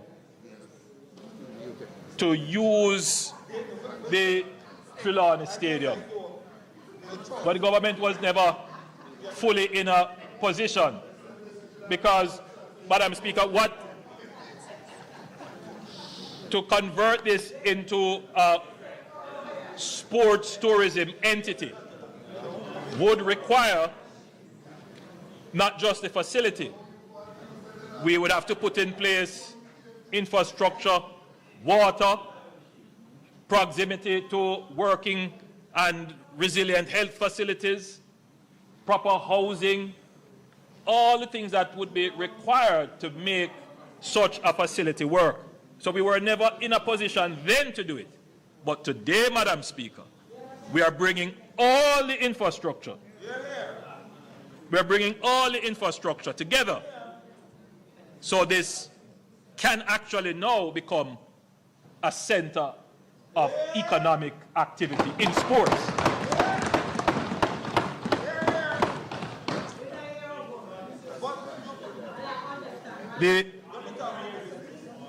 The Minister of Tourism sent me a note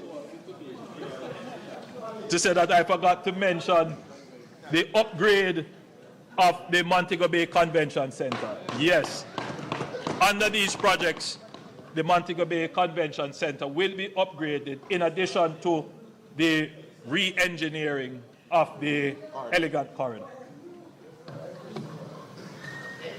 Madam Speaker, I now move to the northeastern section of the island.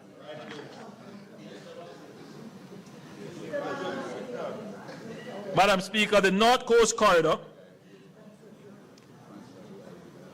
and the Draxall and Miami Bay stretch in particular has become one of the most rapidly developing commercial zones in Jamaica. New businesses, new housing developments, new hospitality enterprises, and new entrepreneurial energy have concentrated in this corridor with remarkable momentum.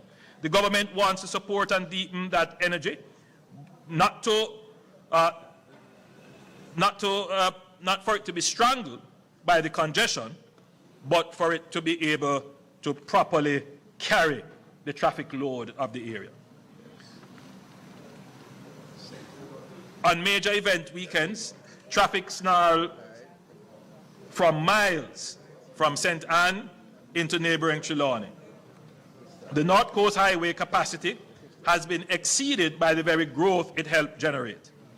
And attempting to upgrade a heavily used roadway while traffic is still flowing through it, Coast Highway Improvement Project, causes disruption and dislocation that simply cannot be absorbed by communities and businesses that depend on the corridor for their livelihoods. The solution is to build the alternative first. Detailed feasibility studies are being completed for the North-South Highway Extension Project. The proposed extension consists of 2 segments branching from a new grade separated interchange near Miami Bay, westward to Discovery Bay in St. Anne, and eastward to Tower Isle in St. Mary. Together, these extensions will create a high-speed tolled alternative to the existing North Coast Road, diverting through traffic away from the congested commercial corridor, reducing journey times dramatically and unlocking the tourism and investment potential of the wider North Coast and St. Mary to the western parishes. Once the North-South Highway extension is sufficiently advanced, the North Coast Highway Improvement Project will follow, upgrading the existing alignment from Montego Bay to Draxall, including the dualization of key sections where traffic volumes and safety demands require it. The Draxall corridor is not a problem to be managed. It is a success story to be expanded.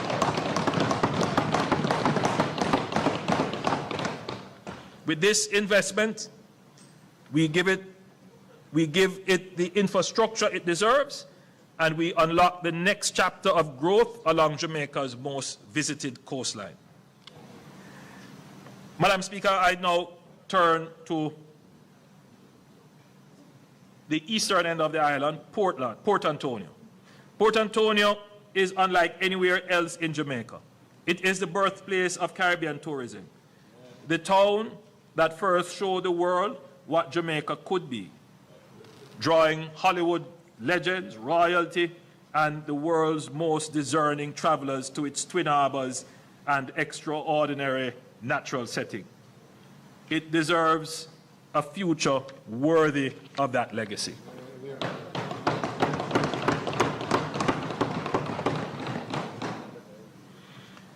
As I have reported to this Honourable House on previous occasions, the Port Authority of Jamaica, working with international consultants, town residents, elected officials, and government agencies, developed a master plan for Port Antonio built around a clear and compelling vision.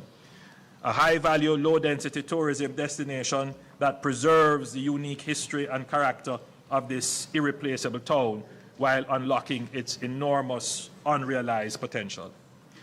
We are now moving from planning to delivery, starting with the Port Antonio bypass.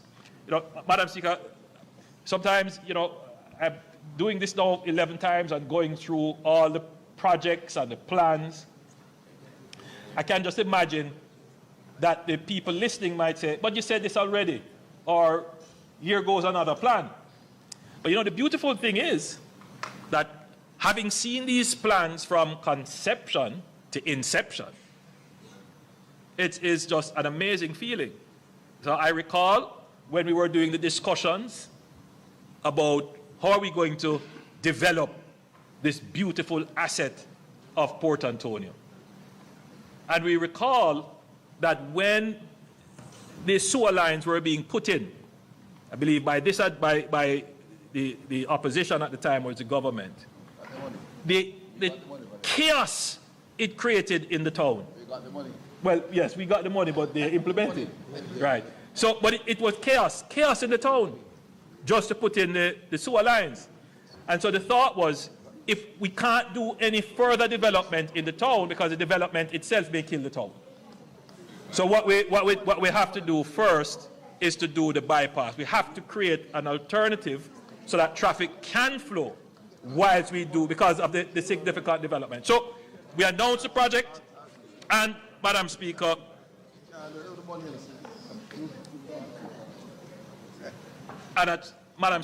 and I'm now pleased to say that the project man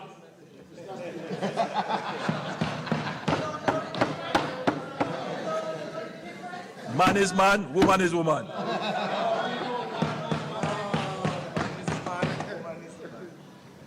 Mr. Speaker, I'm pleased to say that this project has started.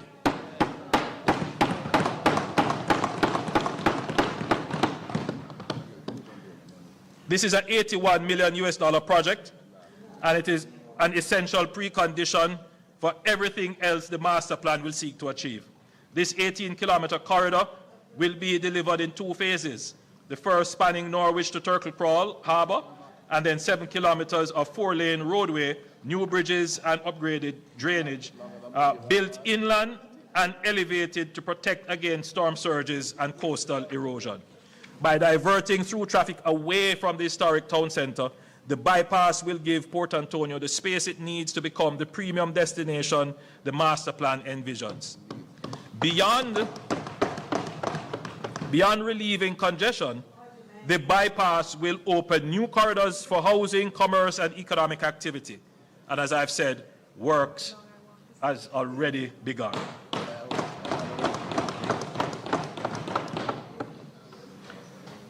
The broader master plan will deliver 4 transformational elements: a new cruise terminal in the East Harbour, paired with high-end hotels and villas on the Folly Lands, which will establish Port Antonio as a premium cruise destination unlike any other in the region, intimate, authentic, and famed by some of the most spectacular scenery in the Caribbean.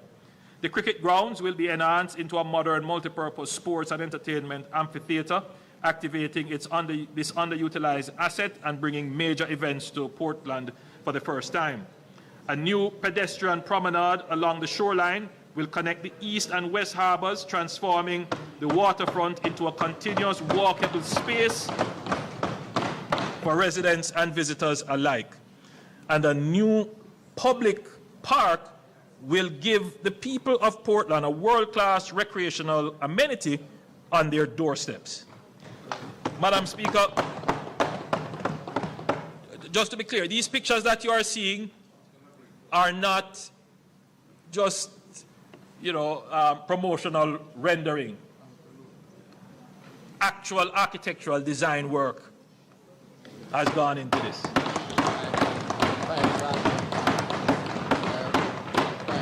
All right. Complementing all of this, Madam Speaker, is the Boundbrook Urban Center. So you hear me talk about we're going to build an urban center, we are building urban centers. The Boundbrook Urban Center is approximately 40% complete. Like the Morant Bay Urban Center, Boundbrook will be an integrated commercial hub combining public and private services seamlessly in one location. Madam Speaker, the development of the new port, and I want this is the Morant Bay Urban Center. Well, the bypass starts there, so it connects there. So, Madam Speaker, the development of a new port in St. Thomas has been discussed for some time. The original intent was to develop an aggregate port to serve the growing demand for construction materials in regional markets such as Guyana and Suriname. However, Hurricane Melissa fundamentally expanded our thinking. Hurricane Melissa served as a stark reminder of the vulnerability of Jamaica's southern coastal line and the existential threat that a direct strike on Kingston would pose to the port of Kingston, and by extension to the nation's ability to recover from any such disaster. As a result, the government will now not only develop an aggregate port for export, but one with capacity for mixed usage, such as the Reynolds Pier in St. Anne. This port will serve as a critical backup to the port of Kingston in the event of a major disaster, while simultaneously driving economic growth and creating much-needed employment opportunities for the people of St. Thomas.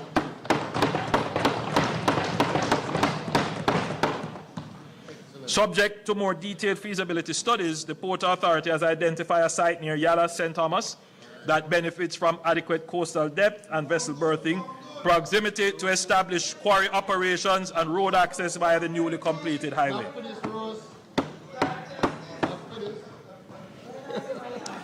Madam Speaker, the Port of Kingston is now one of the fastest growing ports in the entire hemisphere, and we are determined to ensure that our infrastructure keeps pace with that growth. We are undertaking a series of transformational projects that together will create the largest concentration of near-port logistic lands anywhere in the Caribbean. The first of these is the $80 million Westland projects already underway, which will add 15 acres to the Kingston Freeport terminal, increasing cargo storage capacity by more than 25%. The second involves the realignment of the Marcus Garvey Drive to the northeast of Tinsonpen and the incorporation of the Tinsonpen lands into an expanded near-port corridor.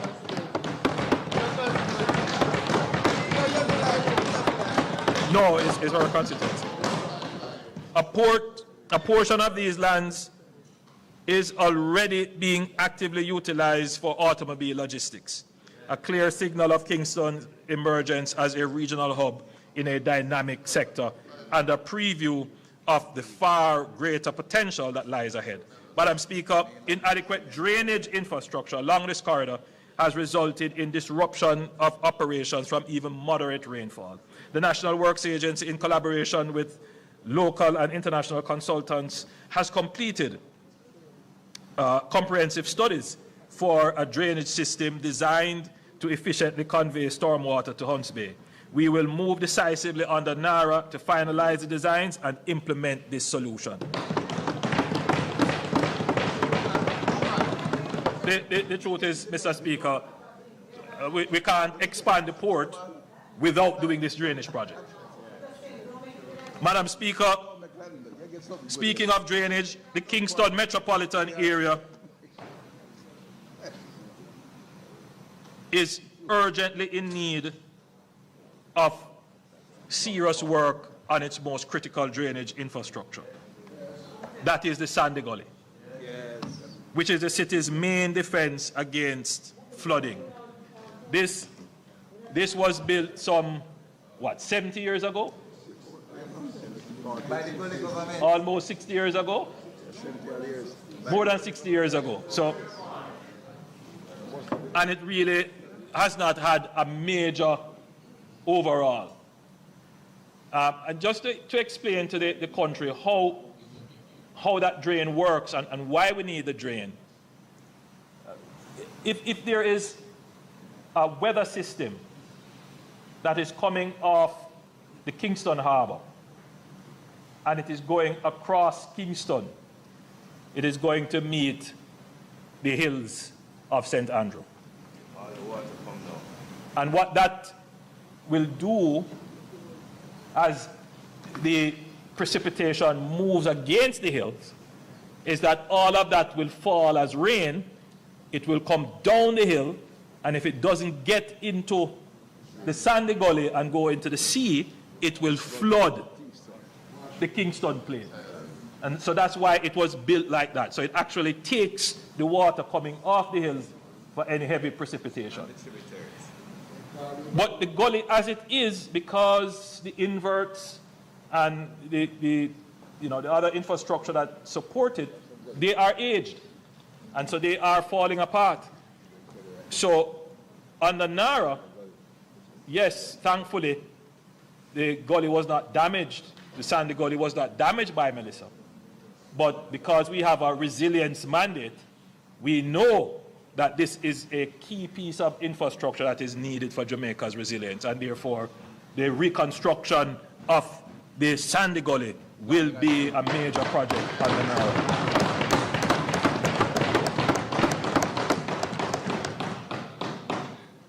Anchoring the entire logistics ecosystem is the Caymanas Special Economic Zone, Jamaica's flagship logistics project. The Caymanas Special Economic Zone is designed to complete Jamaica's transition from a transshipment hub to a fully fledged logistics center for the region and beyond. The first phase will be developed over 4 years at a cost of $8 billion, covering 200 acres of the 700-acre property, generating hundreds of direct and indirect jobs during construction alone. Taken together, the Westland, Tinson Pen, and the Caymanas Special Economic Zone project, which has started. These three investments will assemble the largest block of near-port logistic lands in the region, placing Jamaica firmly on the pathway for fulfilling our national ambition of becoming the fourth global node in logistics alongside Singapore, Dubai, and Rotterdam.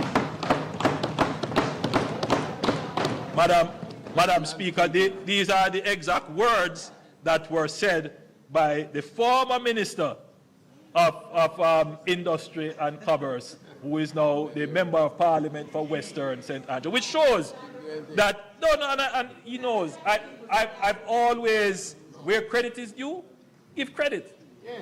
You don't have to originate all the ideas, right? The brain is not all in one head. And how I see myself, yes, I like to think myself as a great thinker and conceptualizer, but I prefer to be thought of as the great builder, the one who does it.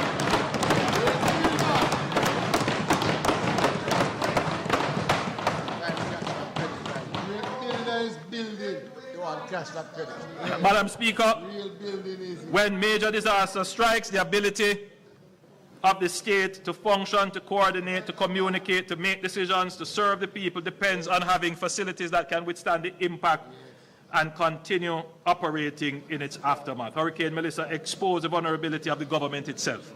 Jamaica currently houses its ministries and departments and agencies in a patchwork of aging, scattered buildings, many of them structurally inadequate, poorly connected to each other, and wholly unprepared for the demands that a major disaster places on government operations. Madam Speaker, the government will advance the development of the government campus at National Hero Circle as a national priority. The vision brings together Jamaica's Houses of Parliament, key ministries and agencies into a single purpose-built campus. In the post-Melissa context, the government campus is more than a statement of national pride. It is a strategic investment in the continuity of government. Madam Speaker, this Parliament could never have withstood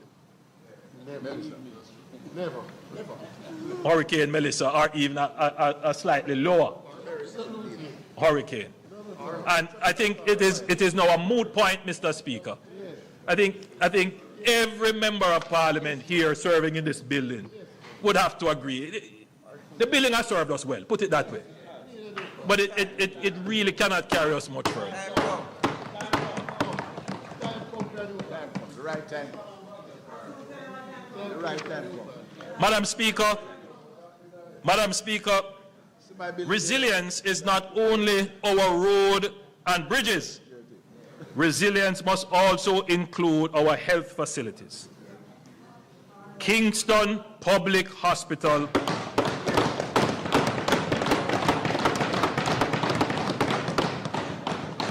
has a historic and venerated as it is, has stood for over 300 years. 300 years. It is vulnerable, and had Hurricane Melissa struck Kingston, the consequences could have been more catastrophic, potentially damaging or destroying a major national referral hospital at the very moment when the residents of the surrounding area would need it the most. That would have added a dangerous new layer of public health crisis to an already severe natural disaster. We have to take note of our vulnerabilities and address them before they manifest. It is imperative that a new Kingston Public Hospital be built to modern international standards with resilience, continuity of care and disaster preparedness at its core. I am pleased to note that the National Reconstruction and Resilience Authority will lead its construction, and Cabinet has already given approval for the acquisition of lands to facilitate the new facility.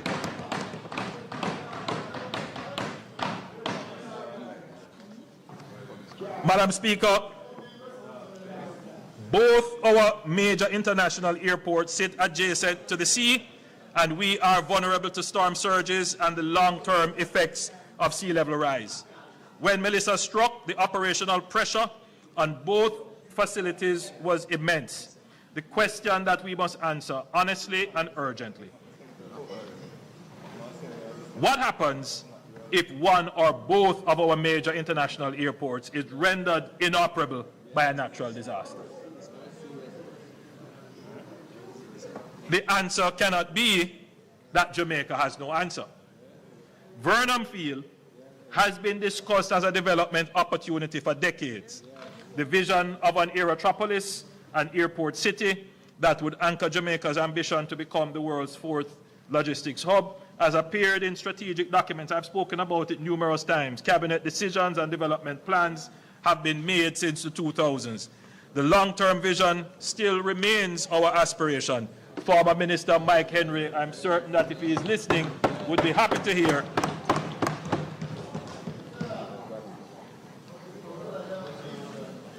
that the Vernon Field, and that's the airstrip you're looking at, which was built during the World War II era, that by and large the concrete is still intact.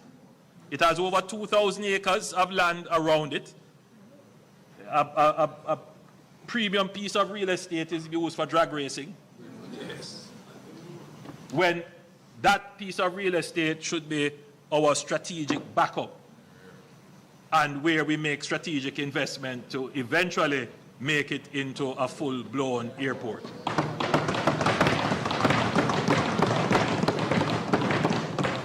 And this is why we will advance the Vernon Field Light project, a focused phase rehabilitation of the existing airstrip to create an international airdrome capable of accommodating the largest commercial aircraft in operation. And this means that in the event of a hurricane, earthquake, or other disaster that renders Norman Manley or Sangster International Airport inoperable, or both, Jamaica will have an inland facility capable of receiving wide-body jets, humanitarian relief aircraft, cargo planes, and military transport. The continuity of our aviation connectivity, which is the lifeline of our ecotourism, of our tourism economy, and our import supply chain, cannot depend entirely on two coastal strips of land exposed to the sea. Beyond its resilience function, the Vernon Field Light project will deliver immediate operational value across a range of activities, for example, providing dedicated facilities for international private jets, purpose-built hangar facilities, aviation training and certification, as well as serving as the Maritime Air and Cyber Command base for the JDF.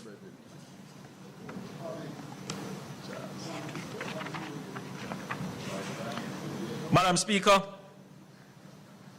the slide now being displayed shows the National Highway Network, including all planned highway projects. What it illustrates is a vision that is within our grasp. A continuous, modern highway network encircling the entire island, connecting every parish, every port, every airport, and every major economic center into a single, seamless system. The objectives of this network are: one, to reduce travel times and transportation costs for businesses and families, to open new corridors for agriculture, industrial, and tourism development, and to strengthen resilience by ensuring that no community is ever again isolated because of a disaster, and of course, to create new lands for low-income housing.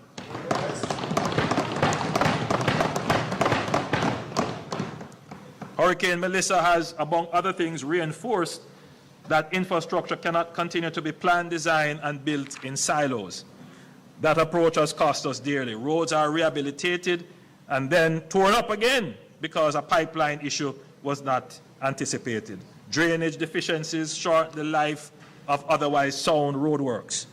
Slope instability undermines the investments made without adequate assessment of the surrounding terrain. This fragmented reactive model is inefficient, expensive, and wholly inconsistent with the scale and ambition of our national reconstruction vision.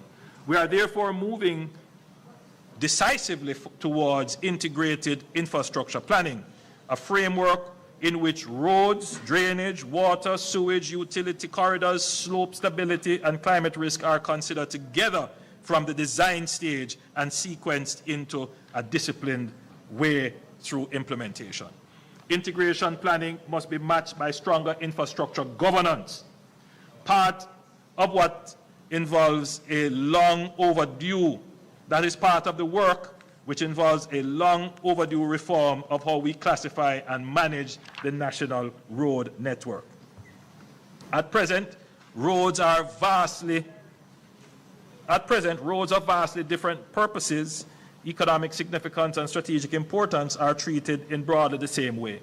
A modern road designation framework will allow us to distinguish clearly between local access roads, parish connectors, strategic economic corridors, tourism routes, agricultural links, and emergency and evacuation corridors. Madam Speaker, what this will do is to inform the budget. Right now, how are roads repaired? All right, so the government, through a process like this, will identify strategically important roads. And those roads are usually networked. And all of these roads that are built centrally, they stand up. And they carry quite a bit of volume and maintain our connectivity. But a large part of the road repair and maintenance budget is politically driven. MPs feel, and I feel the same way, that I must have influence over the road construction and repair budget. So in other words, road repairs are also influenced by political pressure.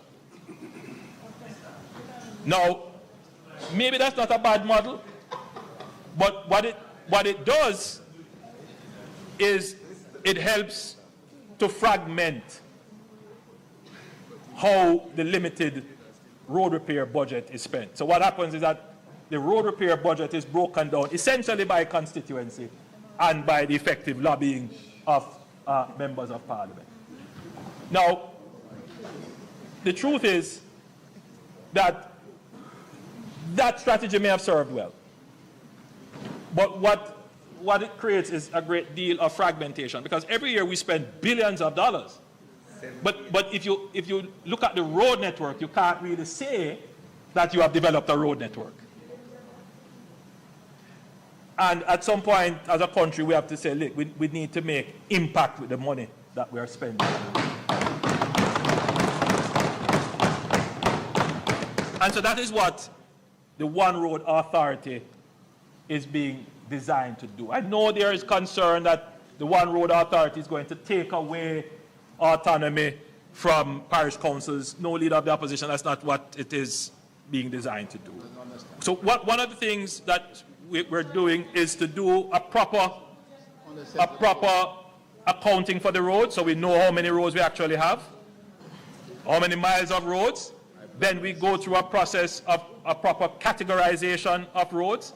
Then we look at the roads in terms of their strategic value. Are they connecting roads?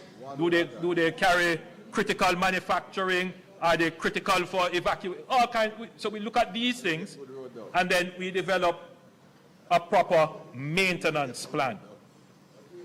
The first phase of that proper maintenance plan is the SPARK program. already the Spark program is supposed to do over 600 roads. You've gone about 120 roads have been done across the island. I am sure that almost all MPs who were here from the last term can say that there is a road being done in their constituency, a road or two. But aside from developing a kind of structured budget for the maintenance of roads, Madam Speaker, we must develop standards for how the roads are maintained. And there must be an entity that holds road users to account when they destroy the road. Yes. Madam Speaker, it is a great pain to me to drive on some of our very important urban roads, arterial roads, and you see the wanton spillage of concrete. And it's as if they do it with impunity. Well, I am putting all of those persons who are spilling concrete on our roads on notice. When the NARA is established, you will be prosecuted. The One Road Authority. Forget, you're listening. The One Road Authority. Because that entity will also have the power to prosecute. Yes. And something too. Madam Speaker, I want to turn very quickly to housing. This year, the National Housing Trust marks its 50th anniversary. The NHT has stood as one of the most enduring and consequential institutions in Jamaica's development architecture, a testament to the vision of former Prime Minister Michael Mann. Hail the man.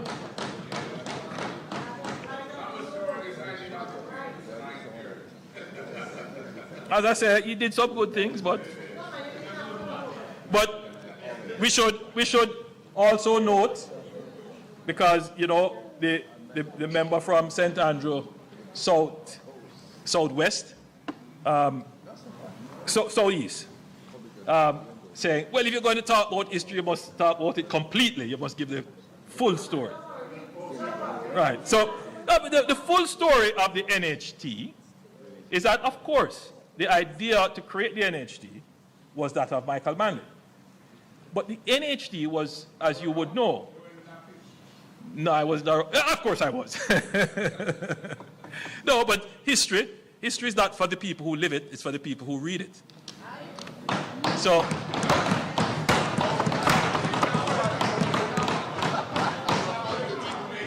no, you read it. You have to read history. You have to read history. Because, you know, the truth is, leader of the opposition, you know, there are people who live the experience, right? But when they actually read it, they say, but it's different. Because when you have to sit down and put everything into context and bring things into consideration that the person experiencing it would not be able to interpret, you get a fuller experience when you're reading the analytic of the event. But, Madam Speaker, the point is that the NHT was formed out of the NIS. Yes. Yes.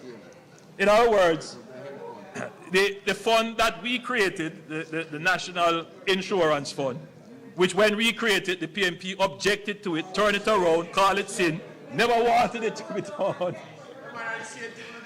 So now what happened is that, of course, the initial establishment of its structure and the funding came from the NIS. So, I mean, it's just a part of the context of the NHT. But to the credit of former Prime Minister Michael Manley, this is an institution that has served Jamaica well.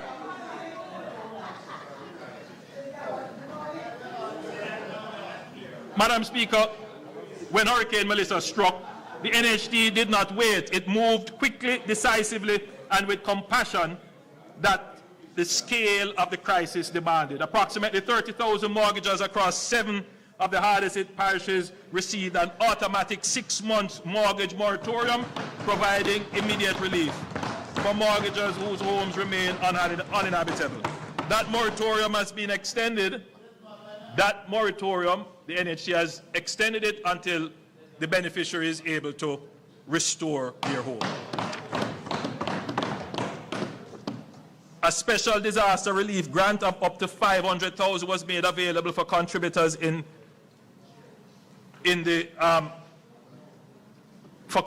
for contributors who demonstrated a need, prioritizing those unable to take on additional borrowing, including pensioners and other vulnerable groups. Over 5,500 applications have been received under the grant facility alone, with nearly 1,800 already processed and close to $1 billion dispersed.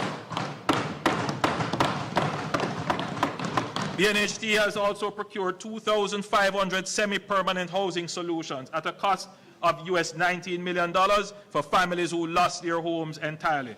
The first 300 units are on island and are being cleared for distribution. So finally, we will have some of these modular housing solutions, semi-permanent housing solutions. The NHT also introduced a hurricane relief loan of up to $3.5 million at concessional 2% interest rate to support essential repairs, disaster resilience upgrading, including reinforced roofing, and hurricane shelter and supplementation of insurance claims. Madam Speaker, the leader of the opposition said he hasn't seen any program insisting that restoration must be done to code and standard. I can assure you, Madam Speaker, that this program under the NHT, that the persons who are restoring their homes must do so according to the relevant local building codes. I am pleased to announce that the program will be extended through to March 2027, ensuring that families across the island can access concessional financing to rebuild, not just the standard that existed before, but to an even higher standard of resilience. So this loan program will be extended to next year, March. Madam Speaker, let me give the House and Jamaica a clear picture of where the NHT housing delivery stands. As at the 31st of January 2026, the NHT is actively managing a housing train line of over 41,000 solutions at various stages of development across the island.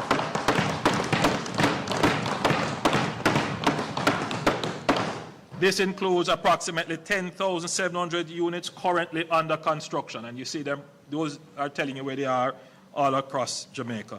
Nearly 6,000 at contract award stage, and 11,500 in procurement and negotiations, and more than 11,600 in planning and design.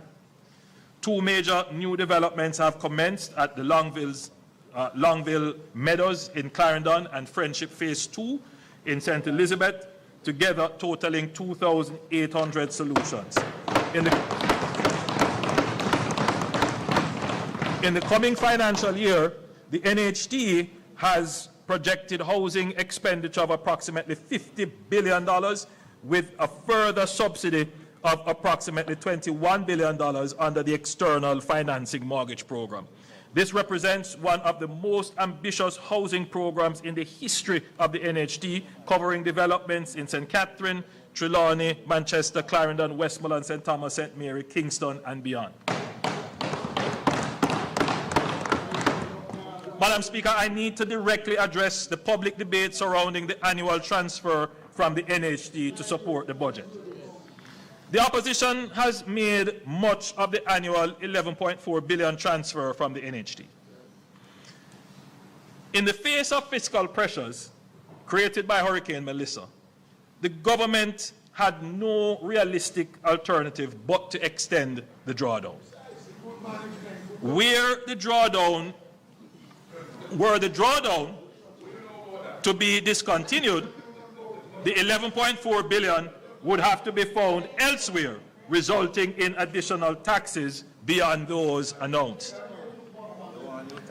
I fully acknowledge that the Jamaican workers contribute to the NHT with the expectation that those funds will be used for housing. That expectation is legitimate, and the government takes it seriously. But we have to be clear on what the real challenges are and how to solve them. First, let me give some deeper insight into the $11.4 billion.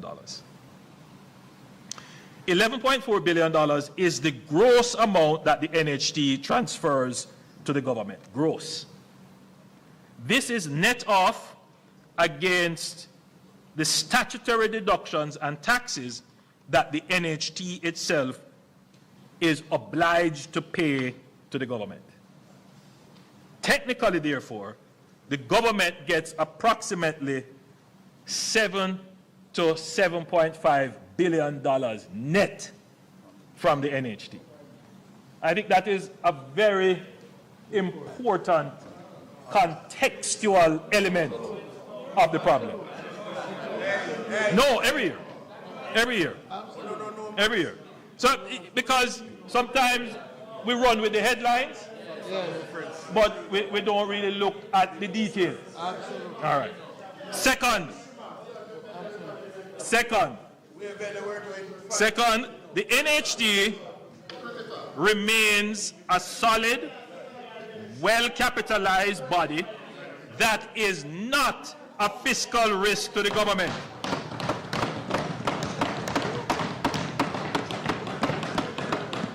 The NHT has not in any way been impaired in its ability to satisfy demand for mortgage loans, even at 0% interest rates. To further improve the cash flow under the external financing mortgage program, NHT contributors can access their NHT mortgage through approved partner institutions instead of going through the NHT itself.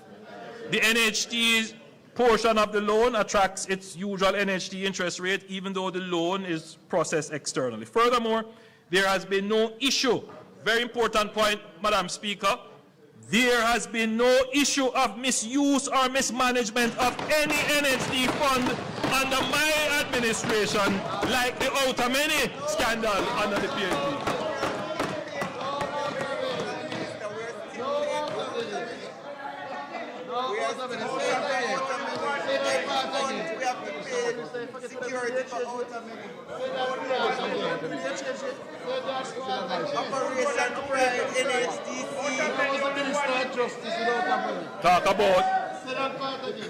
Talk about corruption. Yes.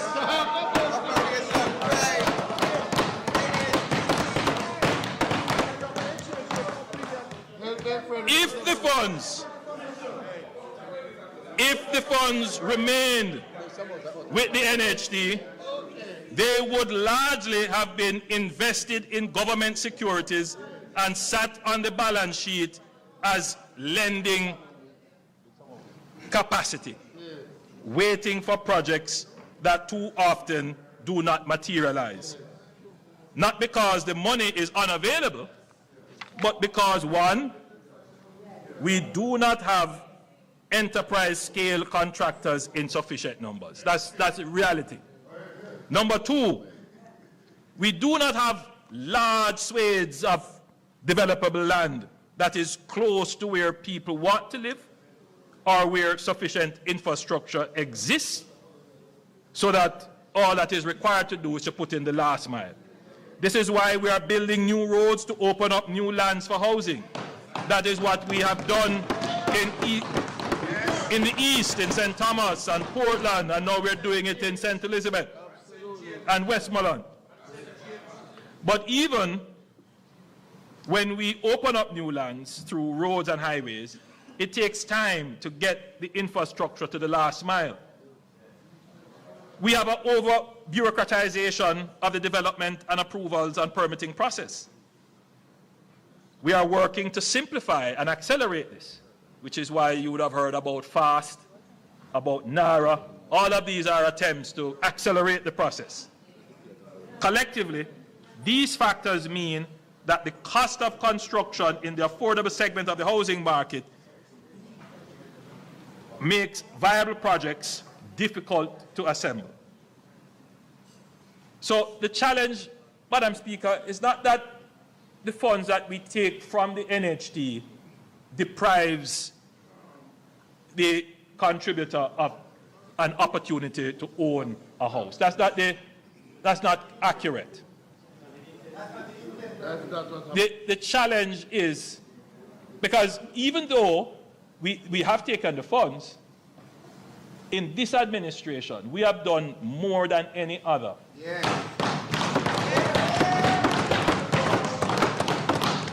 To increase the size of the funds that contributors can access from the NHT. We have increased the number of persons who can co-make or co-join. But more than that, we have reduced the interest rate. Can you imagine you can get a mortgage for 0 interest rate? 0. Right? So in other words, what we have done, very high, 60% of the mortgages are 0%. No, 60% of the yes. So if you earn a certain level, you get a 0% interest rate. And 60% of mortgages pay actually 0% interest rate. So there's this notion that somehow the funds deprive. So the NHT, as I've said, offers 0% interest rates to low-income earners.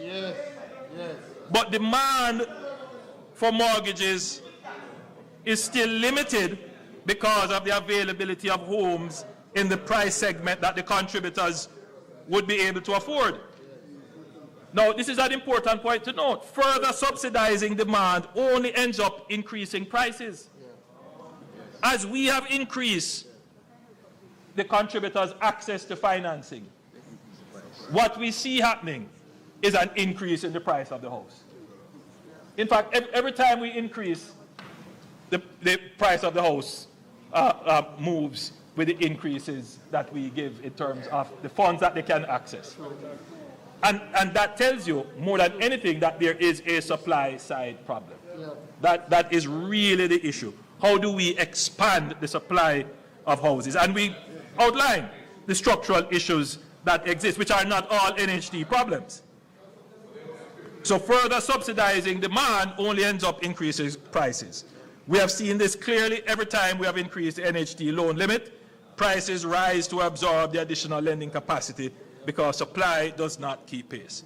Jamaica's housing crisis is not a financing crisis, it is a supply crisis. And no amount of money sitting on the NHT's balance sheet will build a single new home without the land, the infrastructure, the approvals, the construction capacity to put it to work.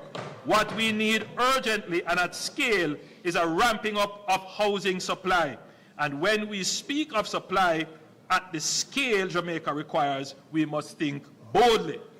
And that is why this administration developed the Greater Bernard Lodge Development Program as a demonstration of what becomes possible when government planners and the private sector align common vision around serious commitment and execution. I urge members who have not yet seen what is happening in Bernard Lodge to go and take a look at Bernard Lodge and see the housing that is going on there. The next major large-scale master plan development will be the Greater Innswood development, and this NHT is tasked to lead the master planning of this development. Madam Speaker, I want to talk about some new measures to increase accessibility and affordability.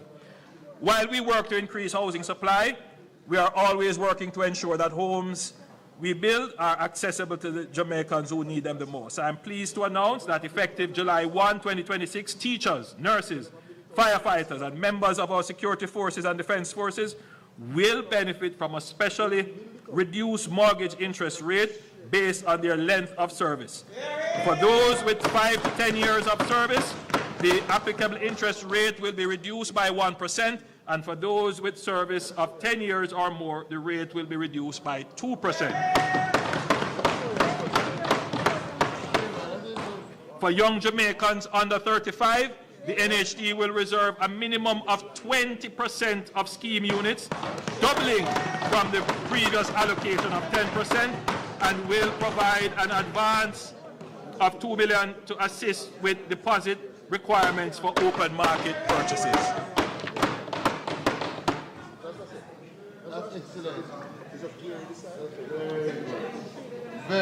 Also effective, July 1, the home improvement loan waiting period will be reduced from 7 to 5 years, giving existing homeowners faster access to funds for maintenance, security, green energy upgrades, and expansion. All of these were commitments made in our 2025 manifesto.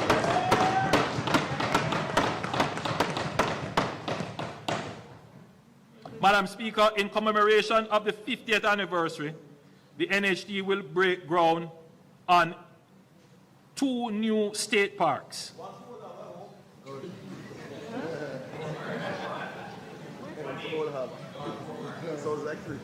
I had already announced one in Manchester, and that is being developed as we speak. They are trying to come to some agreement with the local municipality as to the exact location as to where that should go. And the second, Madam Speaker, is in Kingston and St. Andrew. We have to build a park in Kingston and St. Andrew. We remember Emancipation Park. But, Madam Speaker,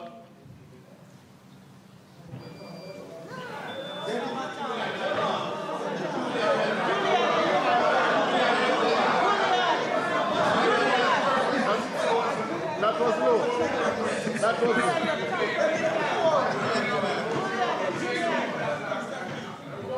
That was low. That was low. That was low, and I'm becoming a campaigner. That was becoming a campaigner. Madam Speaker, we have started discussions. Madam Speaker, we have started discussions with His Excellency the Governor General on developing a park on sections of the King's House land. That park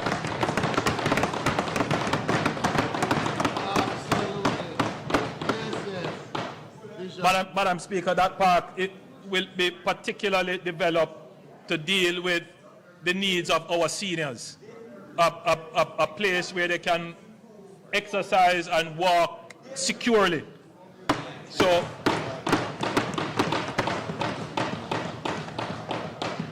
the NHT again will have that responsibility. Madam Speaker, any serious conversation about land use, productivity and housing must confront one of Jamaica's most visible failure in land utilization, our blighted urban spaces. Across parts of downtown Kingston, Spanish Town and Montego Bay, vacant lots and derelict buildings occupy land that should be among the most economically productive. These sites sit close to infrastructure, jobs and services. The potential is to unlock them. And what we will be doing, Madam Speaker, is to give the framework for unlocking these lands. Since 1995, the Urban Renewal Tax Relief Act has attempted to incentivize investments in such areas, but the results have been limited. Just 56 projects approved in 3 decades. Last year, I indicated that we would overhaul this framework to make it fully fit for purpose, and that work, led by the UDC, with key stakeholders, is now well advanced. The new framework will strengthen the core incentive by allowing developers to apply the existing tax credit against up to 100% of income tax liability rather than the current 50%. Madam Speaker, this is a major change.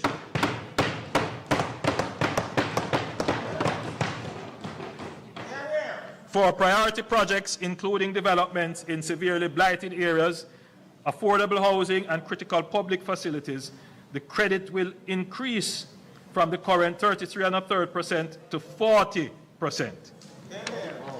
Unused tax credit will also become fully transferable, allowing them to move with the property when it is sold, a change that removes a major barrier to investment and supports the development and reinvestment model.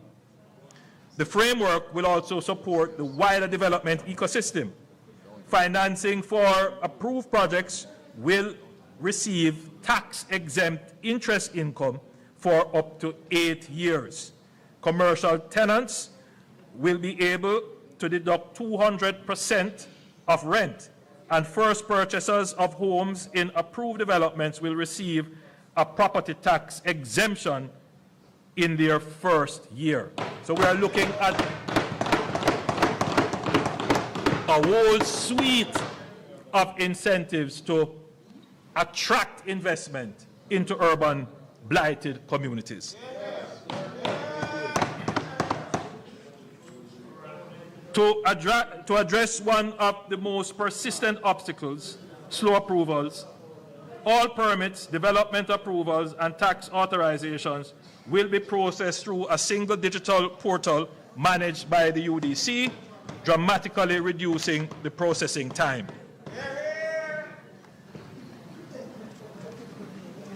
Finally, the program will expand beyond downtown Kingston to include sections of central Kingston, Vineyard Town, Swallowfield, Olympic Gardens, Spanish Town and Cape Manners in St. Catherine, Montego Bay in St. James, Port Antonio in Portland, and Morant Bay in St. Thomas. The new framework will also explicitly include disaster recovery and reconstruction areas, covering sections of Black River, Fonthill, Junction, and Santa Cruz in St. Elizabeth, White House, and Negril in Westmoreland and Hanover, and Falmouth in Trelawny.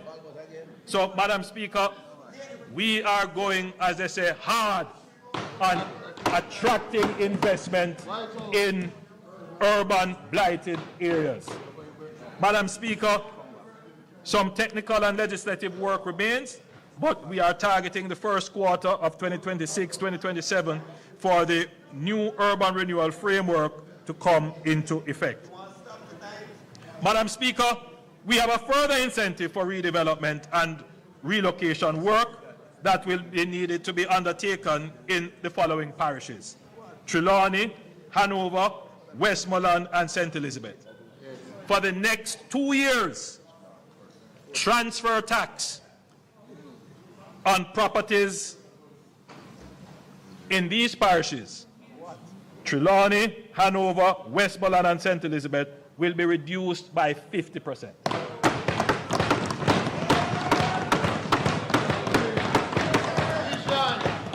The purpose of this is that in these parishes, this is where we will have the most need for relocation, which we will need to be able to sell property and dispose of property. Many persons want to come out of certain areas, and if we can incentivize this process, it would be in the interest of the restoration and recovery. And therefore, we have taken that decision to give a special transfer tax break in these areas. Madam Speaker, a vision of this scale demands not only clarity of ambition, but clarity of financing. And let me be direct about how Jamaica intends to pay for what I have described. We will not finance this resurgence through undisciplined borrowing that mortgages the future to pay for the present. Every element of the reconstruction and development program will be financed through a deliberately structured, multi-layered architecture that protects Jamaica's fiscal stability while mobilizing the full range of available resources. The financing rests on 4 distinct pillars. Concessional sovereign lending. The core of the US $6.7 billion package secured from our multilateral partners is patient, affordable capital deployed for investment. It will finance the infrastructure backbone of reconstruction where private investment is not possible. So we will invest where public good is established. Private sector mobilization and PPPs. US $2.4 billion out of the US $6.7 billion package is specifically intended to crowd in private capital through public-private partnerships for projects where commercial returns can support private investments. The government provides the enabling condition, private capital provides the execution, scale, and commercial accountability. Climate and resilience financing. We will access dedicated climate financing mechanisms, including the Loss and Damage Fund under the UNFCCC, the Green Climate Fund, and other adaptation instruments to fund coastal protection, resilient infrastructure, and community relocation. Jamaica has paid a disproportionate price for the climate crisis, which it did not create. We intend to claim every dollar of climate finance we are entitled to. And 4, domestic long-term capital. We will mobilize Jamaica's own savings from pension funds and insurance companies. And this is what the recent reforms announced by the Minister of Finance are designed to do. We didn't just announce them in a vacuum. The recent changes in how pension funds and other long-term investment instruments can access and deploy their capital. We are not just hopeful, we are incentivizing them to deploy those capital resources into the projects that are going to be managed and executed under NARA and facilitated through the FAST program. So we have thought out an entire ecosystem of measures. Together, these pillars form a financing architecture that is prudent, diversified, and equal to the task before us. Madam Speaker, there are some critical enablers for this to be done. And I think, Madam Speaker, you will agree and permit me if I have a sip of water.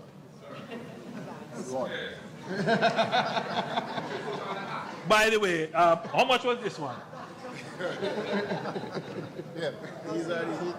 How much was this one?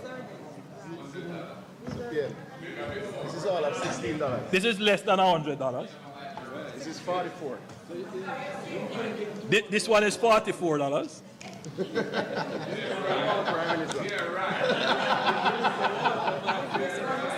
Very nice, very nice. But I have another present for you.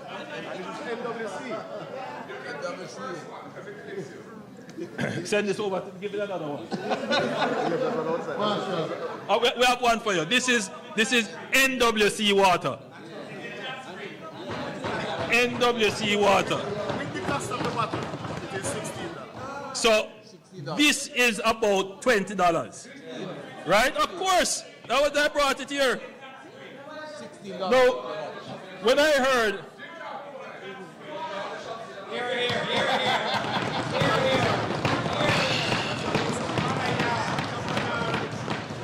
so when I heard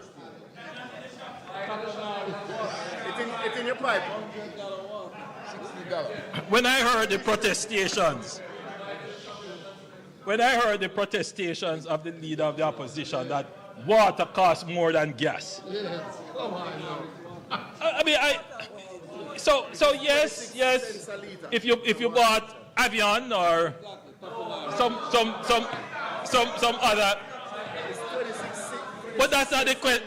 The question is, why would the leader of the opposition go and buy water that costs more than gas when there are other options that are more economical? Madam Speaker, to me,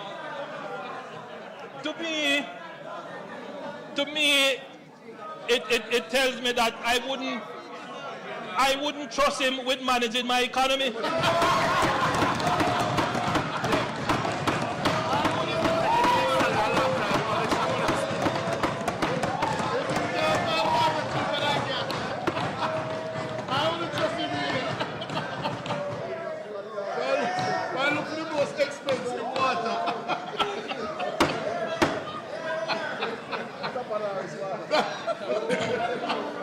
Madam Speaker, what I have described is a resurgent Jamaica, a new Jamaica. But all of this depends on a set of critical enabling conditions that must be in place and must be sustained. There are non-negotiable preconditions for the resurgent Jamaica I have described today to move from vision to reality. Enabler number one, maintaining debt sustainability and macroeconomic stability. You cannot buy water more expensive than gas. Madam Speaker, the first critical enabler is our ability to manage Jamaica's financing with the same discipline and intelligence that we have exhibited over the last decade. Within weeks of Melissa's landfall, the World Bank's rapid assessment estimated physical damage of $8.8 billion. When the full damage and loss assessment led by the Planning Institute of Jamaica was completed in March, capturing not just physical destruction, but direct and indirect economic losses, the figure emerged a huge, staggering $12.2 billion. That is 56.7% of Jamaica's GDP in 2024. Let us put that in full perspective. This is more than 4 times the losses from Hurricane Gilbert, which held for decades the grim distinction of being the most costly hurricane in our history. It is also larger than the FinSac bailout, which cost the country 42% of GDP. The difference, of course, is that FinSac was not an external shock, it was a PNP-created shock. It was a purely domestic homegrown crisis caused by poor policy choices of the PNP administration of the 1990s. It took us 30 years to get back the debt to GDP down to the same level as it was at FinSac. 30 years. And this is the administration that brought it down. 30 years. Madam Speaker, it is clear that by any measure, we are now dealing with an economic rupture of a scale this country has never confronted. The fiscal consequences strike from both directions at once. Tax revenues falling as economic activity contracts, while the demands on public expenditure surge for relief, for recovery, for restoration of public infrastructure. The central question is, how do we finance the deficit? The opposition has made some suggestions. The first is the introduction of electronic invoicing. This is something that has already been contemplated, but to get it to implementation, you have to first of all build out the digital infrastructure. Madam Speaker, it is a good recommendation. We're not naysaying it.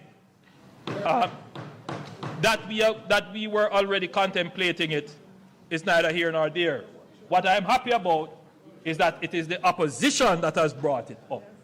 Because one of the reasons why we are very cautious in advancing it is that we know that once you put this out, even though you will hear people up front say, oh, this is a good move, you know that there are going to be issues raised about data security and privacy, issues to do with the digital infrastructure to carry it, because it is a very extensive system. So before you can even move such a system, you have to put in place something called public key infrastructure. You have to have the, you know, they talk about today's world, you require data centers. You will need some very serious data centers, not just cloud data storage, but you have to have local data storage here. So there is a lot of work already being done to put us in a position to layer on this whole business of electronic invoicing. So I'm therefore happy that we can say that there is consensus across the aisle that this is something that we must do. The Data Protection Act is already in place. All the work that we have done through NIDS and creating the ICT Authority, all of those come together to form what is necessary to build the system for electronic invoicing.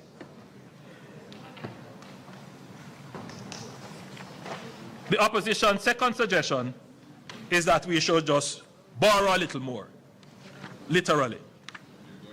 The budget does involve significant additional borrowing, but there is a fundamental difference between borrowing that builds and borrowing that burdens. The government is committed to ensuring that every dollar of additional debt is deployed as capital investment in infrastructure that increases our productivity, in systems that strengthen our resilience, in projects that grow the economy and generate the future earnings from which the debt can be repaid.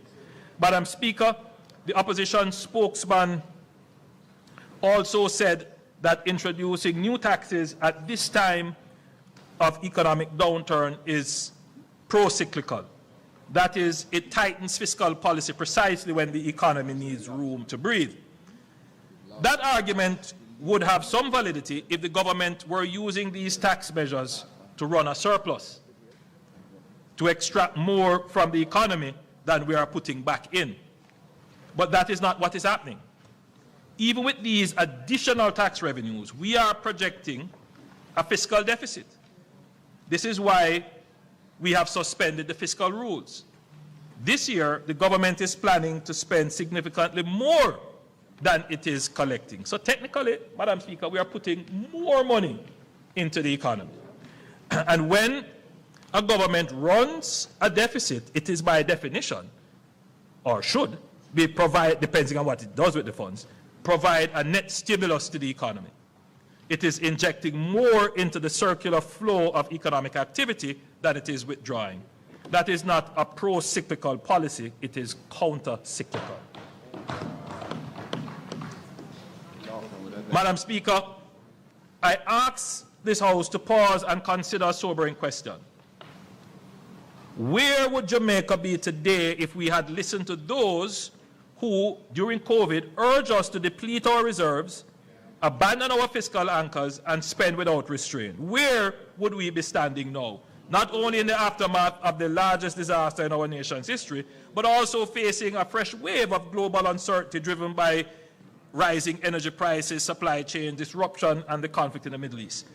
Just imagine if we had arrived at this moment with empty buffers, exhausted credibility, and a debt burden already spiraling out of control.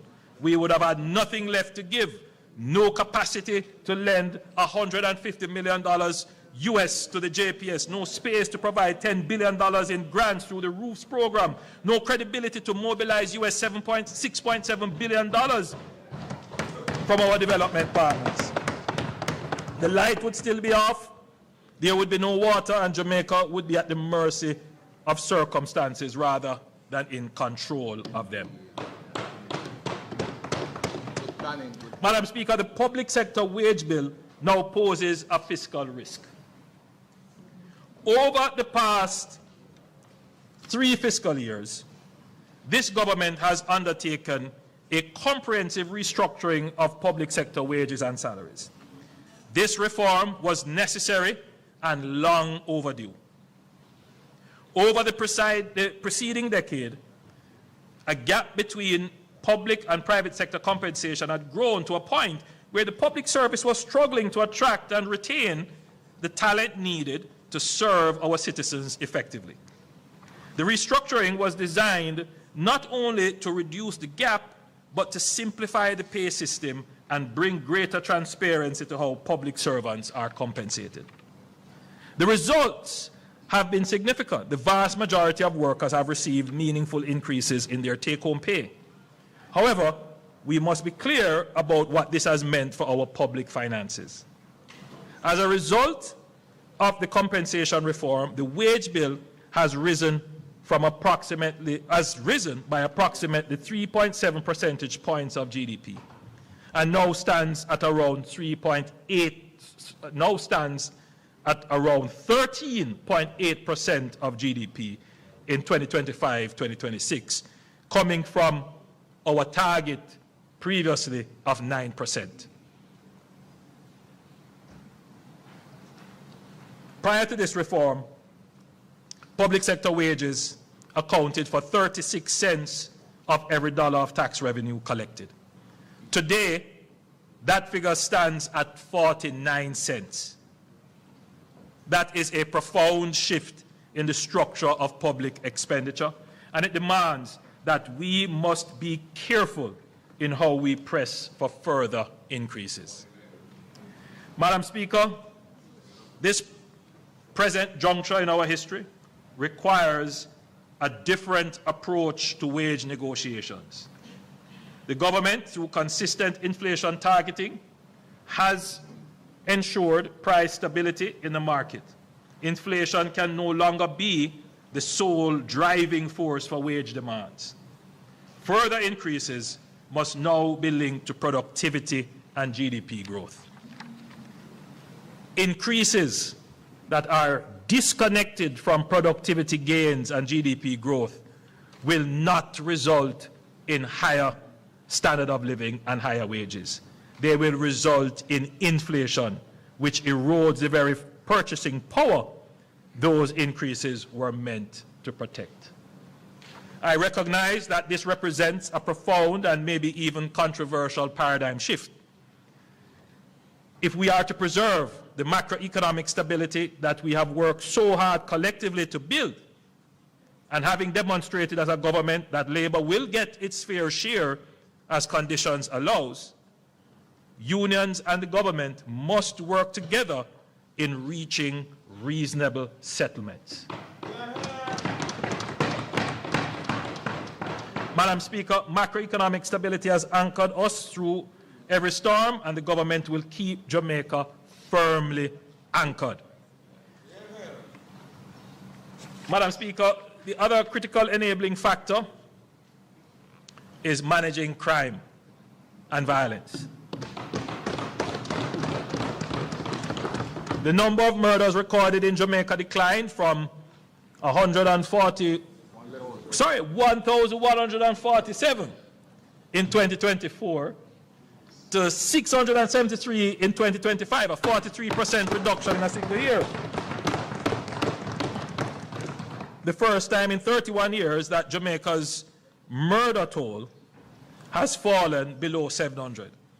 And the momentum has not stopped. Between January 1 and March 14, murders have declined by a further 29.4% compared to the same period last year.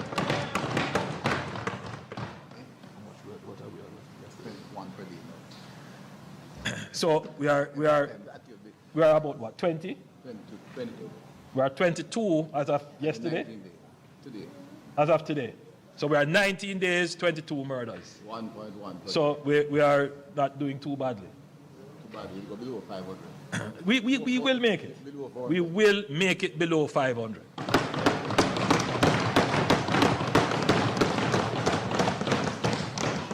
This is clear evidence that sustained intelligence-led security operations and deliberate legislative and institutional strengthening are transforming our national security landscape. This progress has been facilitated by strategic use of emergency measures to give our security forces the time and space to develop their capabilities and at the same time attenuate growing problems. We can safely say, as it is visible for all Jamaicans to see, that we have increased the capabilities of our security forces, and they are now far superior to the capabilities of organized criminal elements in the society. The state must have the best intelligence, the best communication, the best transportation, and the best tactical equipment and weapons to eliminate and deter criminal threats. But we have also been ensuring that the state forces use these capabilities according to the law with respect for human rights, compassion for victims, and protection of the vulnerable. A critical component of this performance has been an all-out assault on gangs spearheaded by the Joint Anti-Gang Task Force. Gangs are the engine of Jamaica's violent crime. They control territory, they traffic narcotics, they extort communities, and they kill. Dismantling them is not a policing challenge, it is a national security imperative. Madam Speaker, in the coming financial year, the JDF will move forward with the establishment of Camp Warwicker, a forward operating base on approximately 100 acres of land at an estimated cost of $5 billion. The forward operating base will enhance the JDF territorial dominance of the Ligoni Plains through enhanced strategic communications and situational awareness. But it is also a resilience building measure, Madam Speaker, because as Newcastle becomes an aged camp, we have to find other strategic locations where we can house our defense force. And so Camp Warwicker is going to be yes, above you there, yes. So Camp Warwicker is going to become the new base and location for the JDF.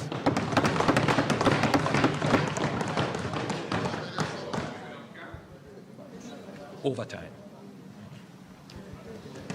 Well, I mean, the leader of the opposition asked a question, are we giving up camp? I mean, you will always have a footprint in Up Park camp. It's not possible to totally demobilize, but I mean, we don't speak publicly about national security issues like that, but you always need the higher ground. You always need the higher ground. Madam Speaker, this budget deepens Jamaica's strategic transition from reactive crisis management to persistent readiness, from crime suppression to sustained reduction, and from fragmented border oversight to coherent domain awareness. It supports investments in layered surveillance, expanded radar coverage, UAV, unmanned aerial vehicle capacity, and persistent maritime domain awareness to ensure Jamaica never has to choose between disaster response and border security.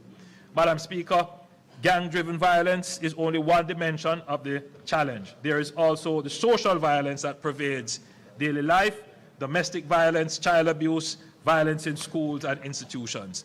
These are deeply embedded in our social fabric and will not be resolved by security operations alone.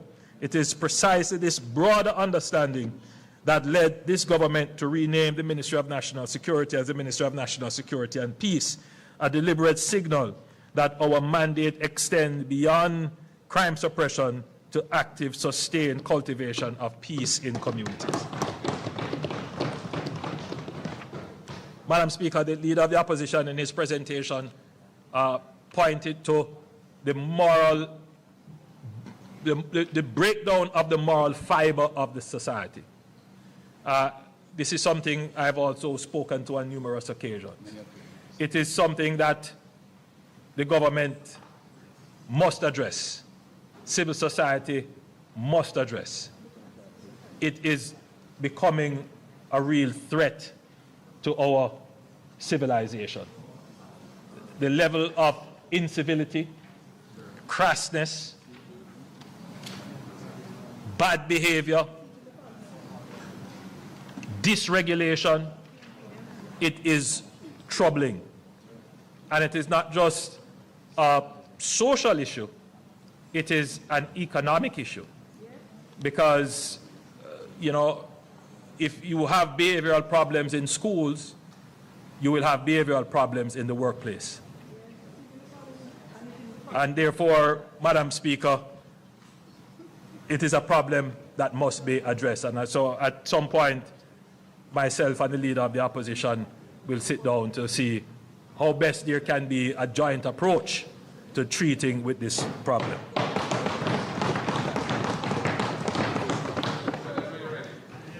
Madam Speaker, for decades, Jamaicans have worked hard. Our people are resilient, entrepreneurial, and industrious. Yet too often the rewards of that hard work have not been translated into rising incomes at the pace of citizens' expectations. The reason is that effort, not that people aren't working hard. Yes, people are working hard. The reason is that people are not working productively. There's a big difference. And let me be precise about the meaning of productivity, because this is one of those words that is often used but rarely understood. Productivity in its simplest form is the value produced per hour of work, not how hard you work, not how long you work, the value of what each hour produces. Madam Speaker, the International Labour Organization data shows that Jamaica produces approximately US $8.81 of output per hour work, adjusted for purchasing power. Let me be clear, Madam Speaker, this is not a judgment on Jamaican workers. It is a diagnosis of our economic structure. And I want the members of Parliament and those watching online to see it, that this is how Jamaica stacks up against the world and against the region. For the Caribbean, it is $21 per hour work. Jamaica, it is 8.81. Now, some persons may say, well, it's because you get a low wage why there is low output. The two things aren't always correlated, but there is an agreement that you have to increase wages to induce an incentive to work harder. So there is some merit to the argument that, you know, our wages are too low. But there is still a problem as to why is it that the effort that we put out does not yield more productivity, more output. And a large part of it, I don't want to divert from my script too much, but some of it is social. You know, we confuse service with servitude. A lot of it is behavioral, as we were speaking about. You know, how we respond to authority, punctuality, sticking to task, you know, having a kind of economistic mindset. Skills are a big part of it, which I'm going to go on to address. But, Madam Speaker, the graph now being displayed shows that Jamaica's GDP per hour work compared to the Caribbean and Latin America and the global middle income benchmarks at just $9 per hour. Jamaica is less than half of the Caribbean average of $20.5 per hour, as well as upper income countries in Latin America at US $21.10. And far below the high income Latin American and Caribbean countries, which produce nearly $40 per hour.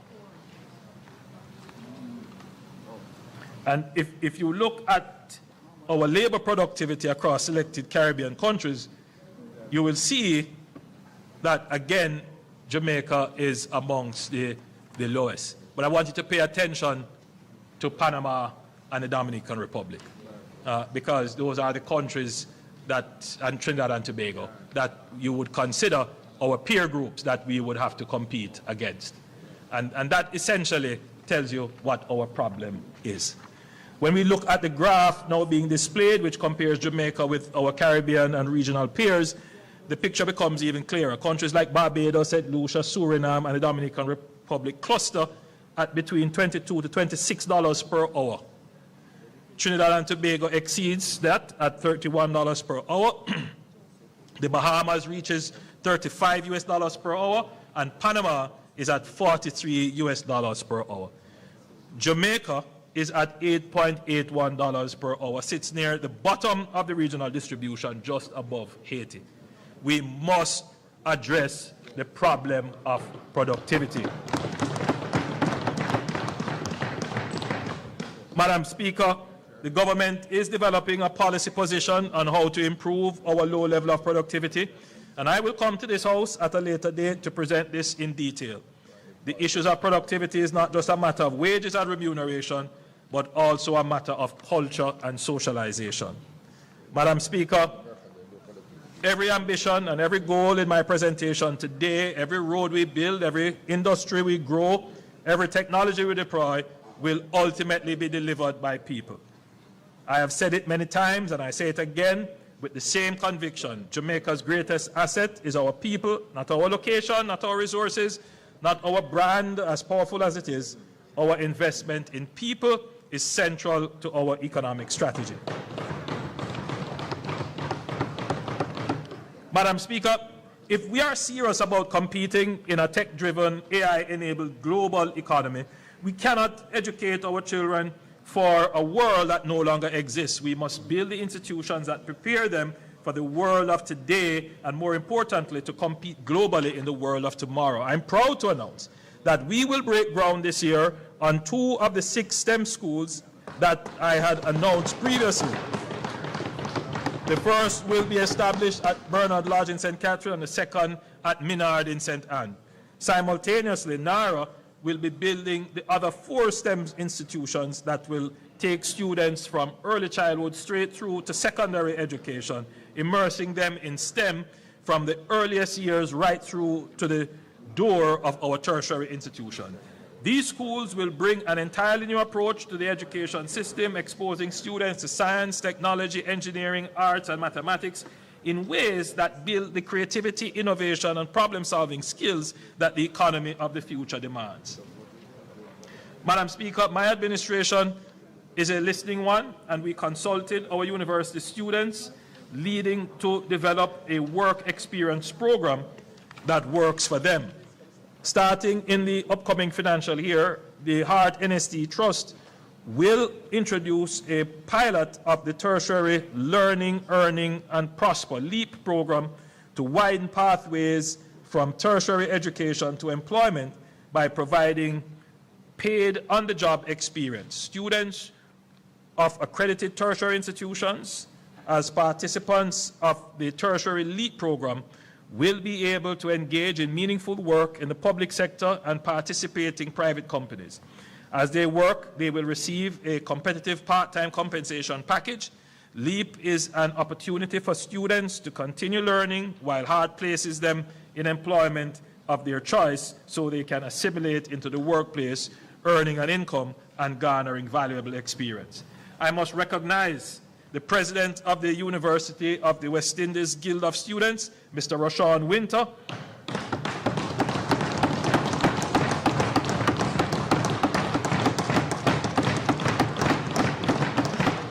and the President of the University of Technology Students Union, Mr. Percival Roberts,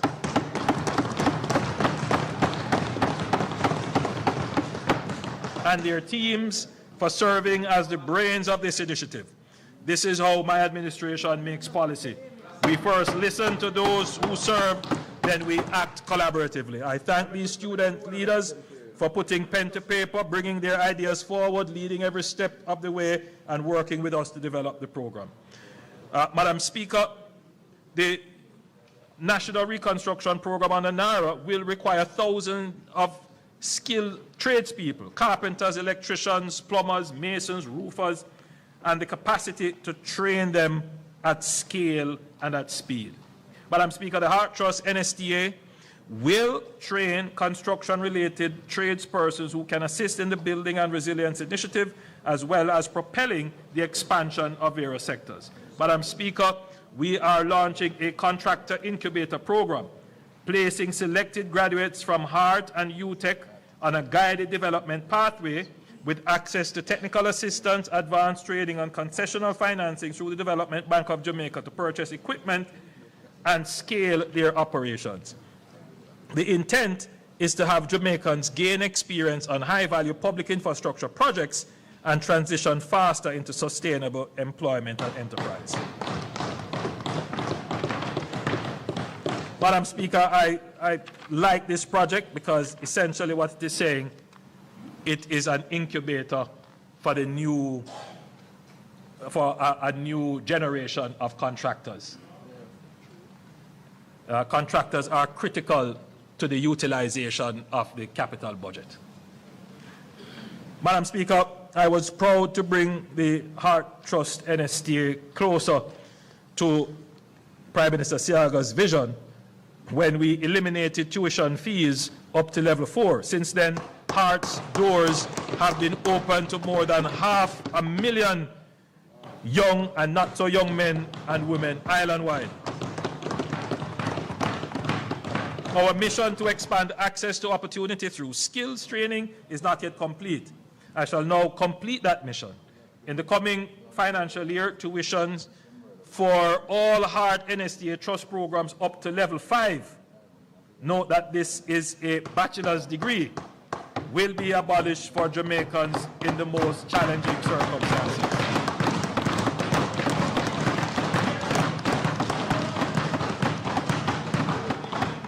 Heart will become free from level 1 to 5 for those who need it most, because my administration understands how important it is to continuously improve access to skills training and give every Jamaican a clear pathway to prosperity.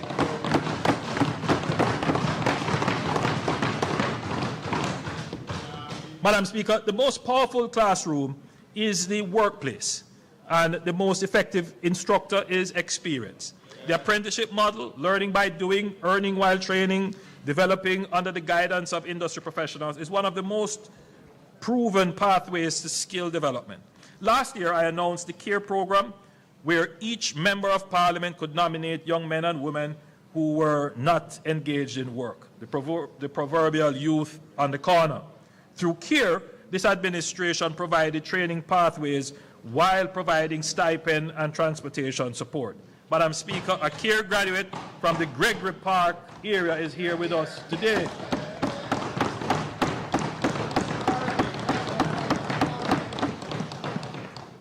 Kimberly Ashley is in the gallery, and as a young trainee, Mr. Ashley joined the CARE program and was assigned to Collie trading through the CARE program. He completed his level 2 certification in business administration with stipend support and transportation support. He gained valuable knowledge, employment skills, and real-world experience that has helped in his next steps. Mr. Ashby is now a full-time employee at Collie Trading. The recovery and reconstruction effort is not only rebuilding homes, it is rebuilding futures. Yes. Janie Freighter from Barton District in St. Elizabeth is with us today. He is one of the young Jamaicans participating in the Bridge program, building resilience and inspiring development through guided experience, learning modern construction techniques on the job, working alongside JDF teams and international engineering partners in our western parishes. His story is the story of what this program can do, turning work of recovery into the foundation of a career. Madam Speaker, this new on-the-job training approach to skills training has demonstrated results, and we are now mainstreaming these lessons in our HEART programs, especially in construction, manufacturing, and logistics through partnerships with the IDB. Madam Speaker, I'm particularly happy about this because we have asked the JDF and HEART to partner together to ensure that while we are restoring the roofs, that we are training the young men and women, because we are going to need them during the reconstruction. This is what resurgence looks like in human terms. Jamaicans skilled, employed, earning, building. Jamaicans who no longer have to look beyond our shores to find a future worthy of their talent. Madam Speaker, I want to speak briefly about beach access.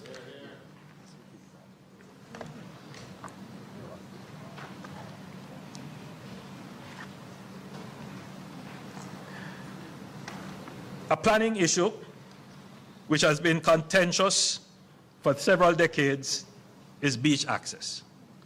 The leader of the opposition raised it in his presentation. Every administration has committed to creating a policy framework to improve and increase Jamaica's access to our beaches. Today I am tabling Jamaica's new beach access policy.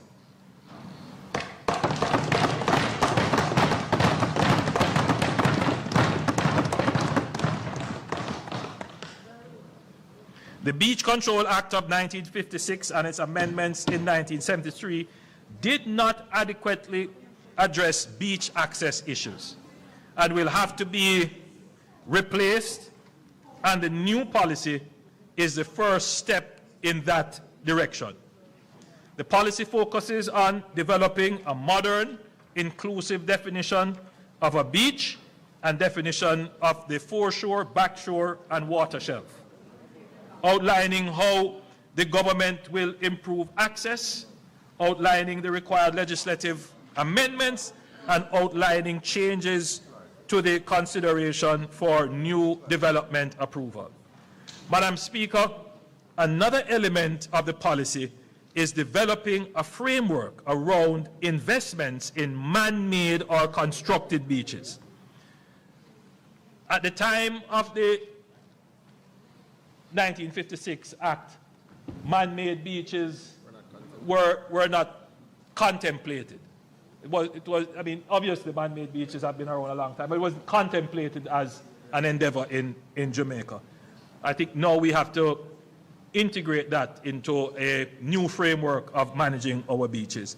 So the policy, Madam Speaker, affirms government's commitment to ensuring that Jamaicans have access to their natural public assets in an orderly, safe, equitable, and sustainable way. Madam Speaker, we want to once and for all end any ambiguity, dispute, or any view that Jamaicans are being dispossessed and disconnected from accessing their beaches.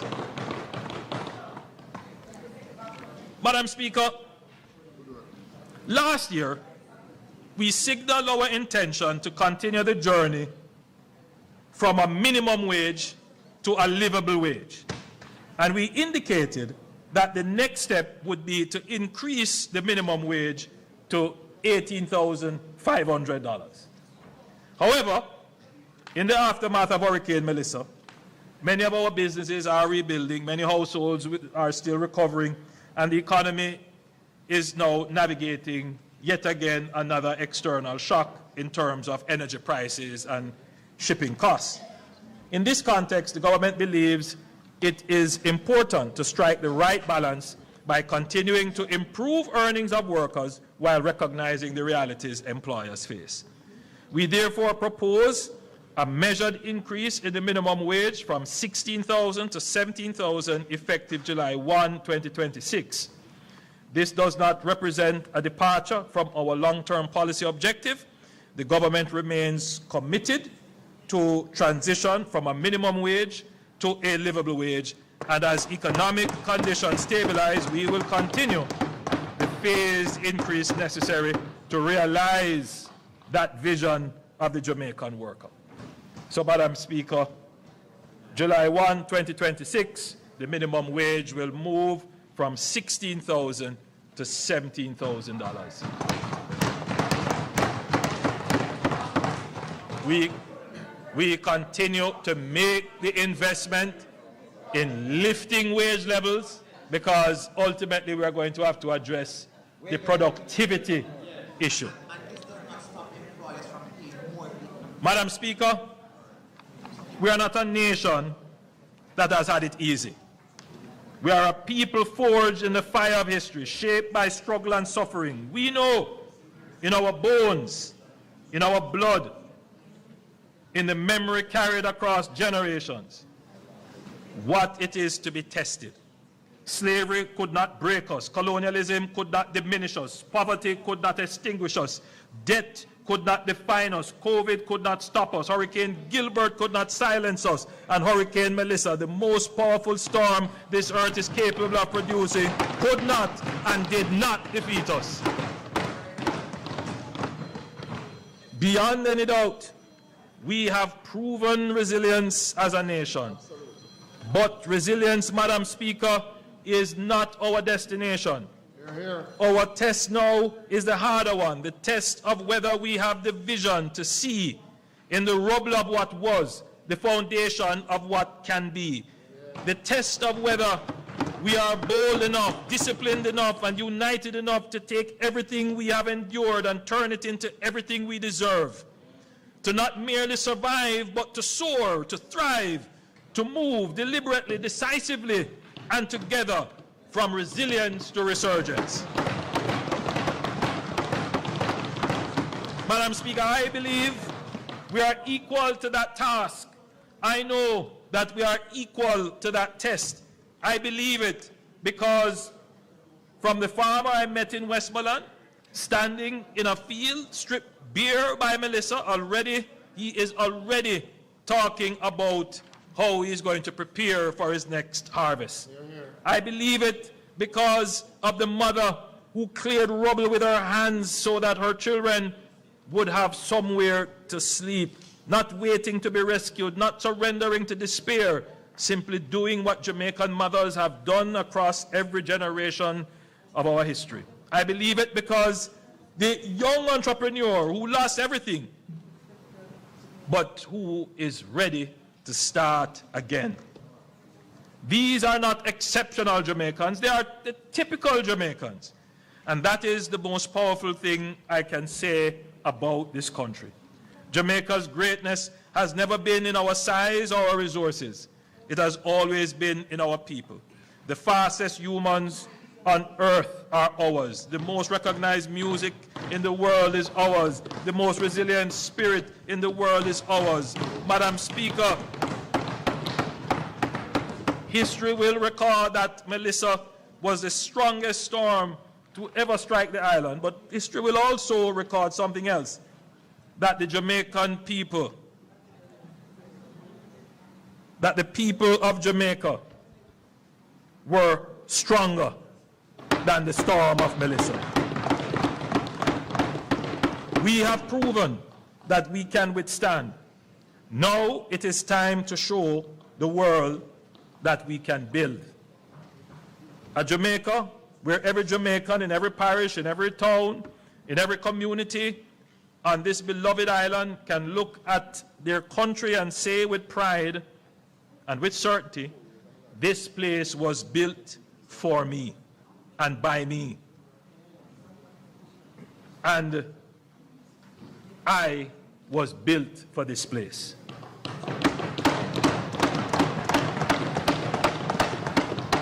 That is the Jamaica we are building. Madam Speaker, this remarkable, irrepressible, godless island of our beloved Jamaica is rising. Resurgence is not a promise. Resurgence is not a promise we are making to Jamaica. It is our destiny, and we are claiming it together. May God be our refuge and guide in restoring what the storm took away. And may what we build in its place be greater in strength, richer in justice, more beautiful in spirit, and more Jamaican than anything that came before. Thank you. And may God today and every day continue to bless Jamaica, land we love.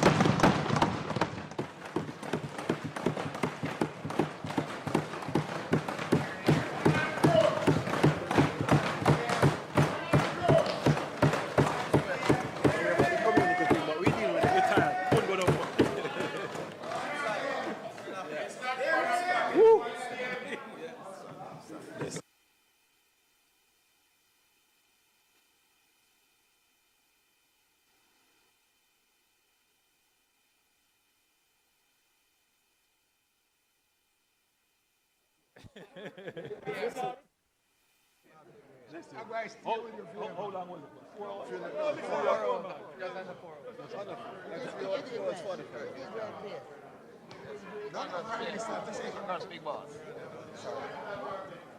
Yeah, just let you know, excellent presentation. Heart is also training senior citizens in digital tech. Okay, all right, one of them is here.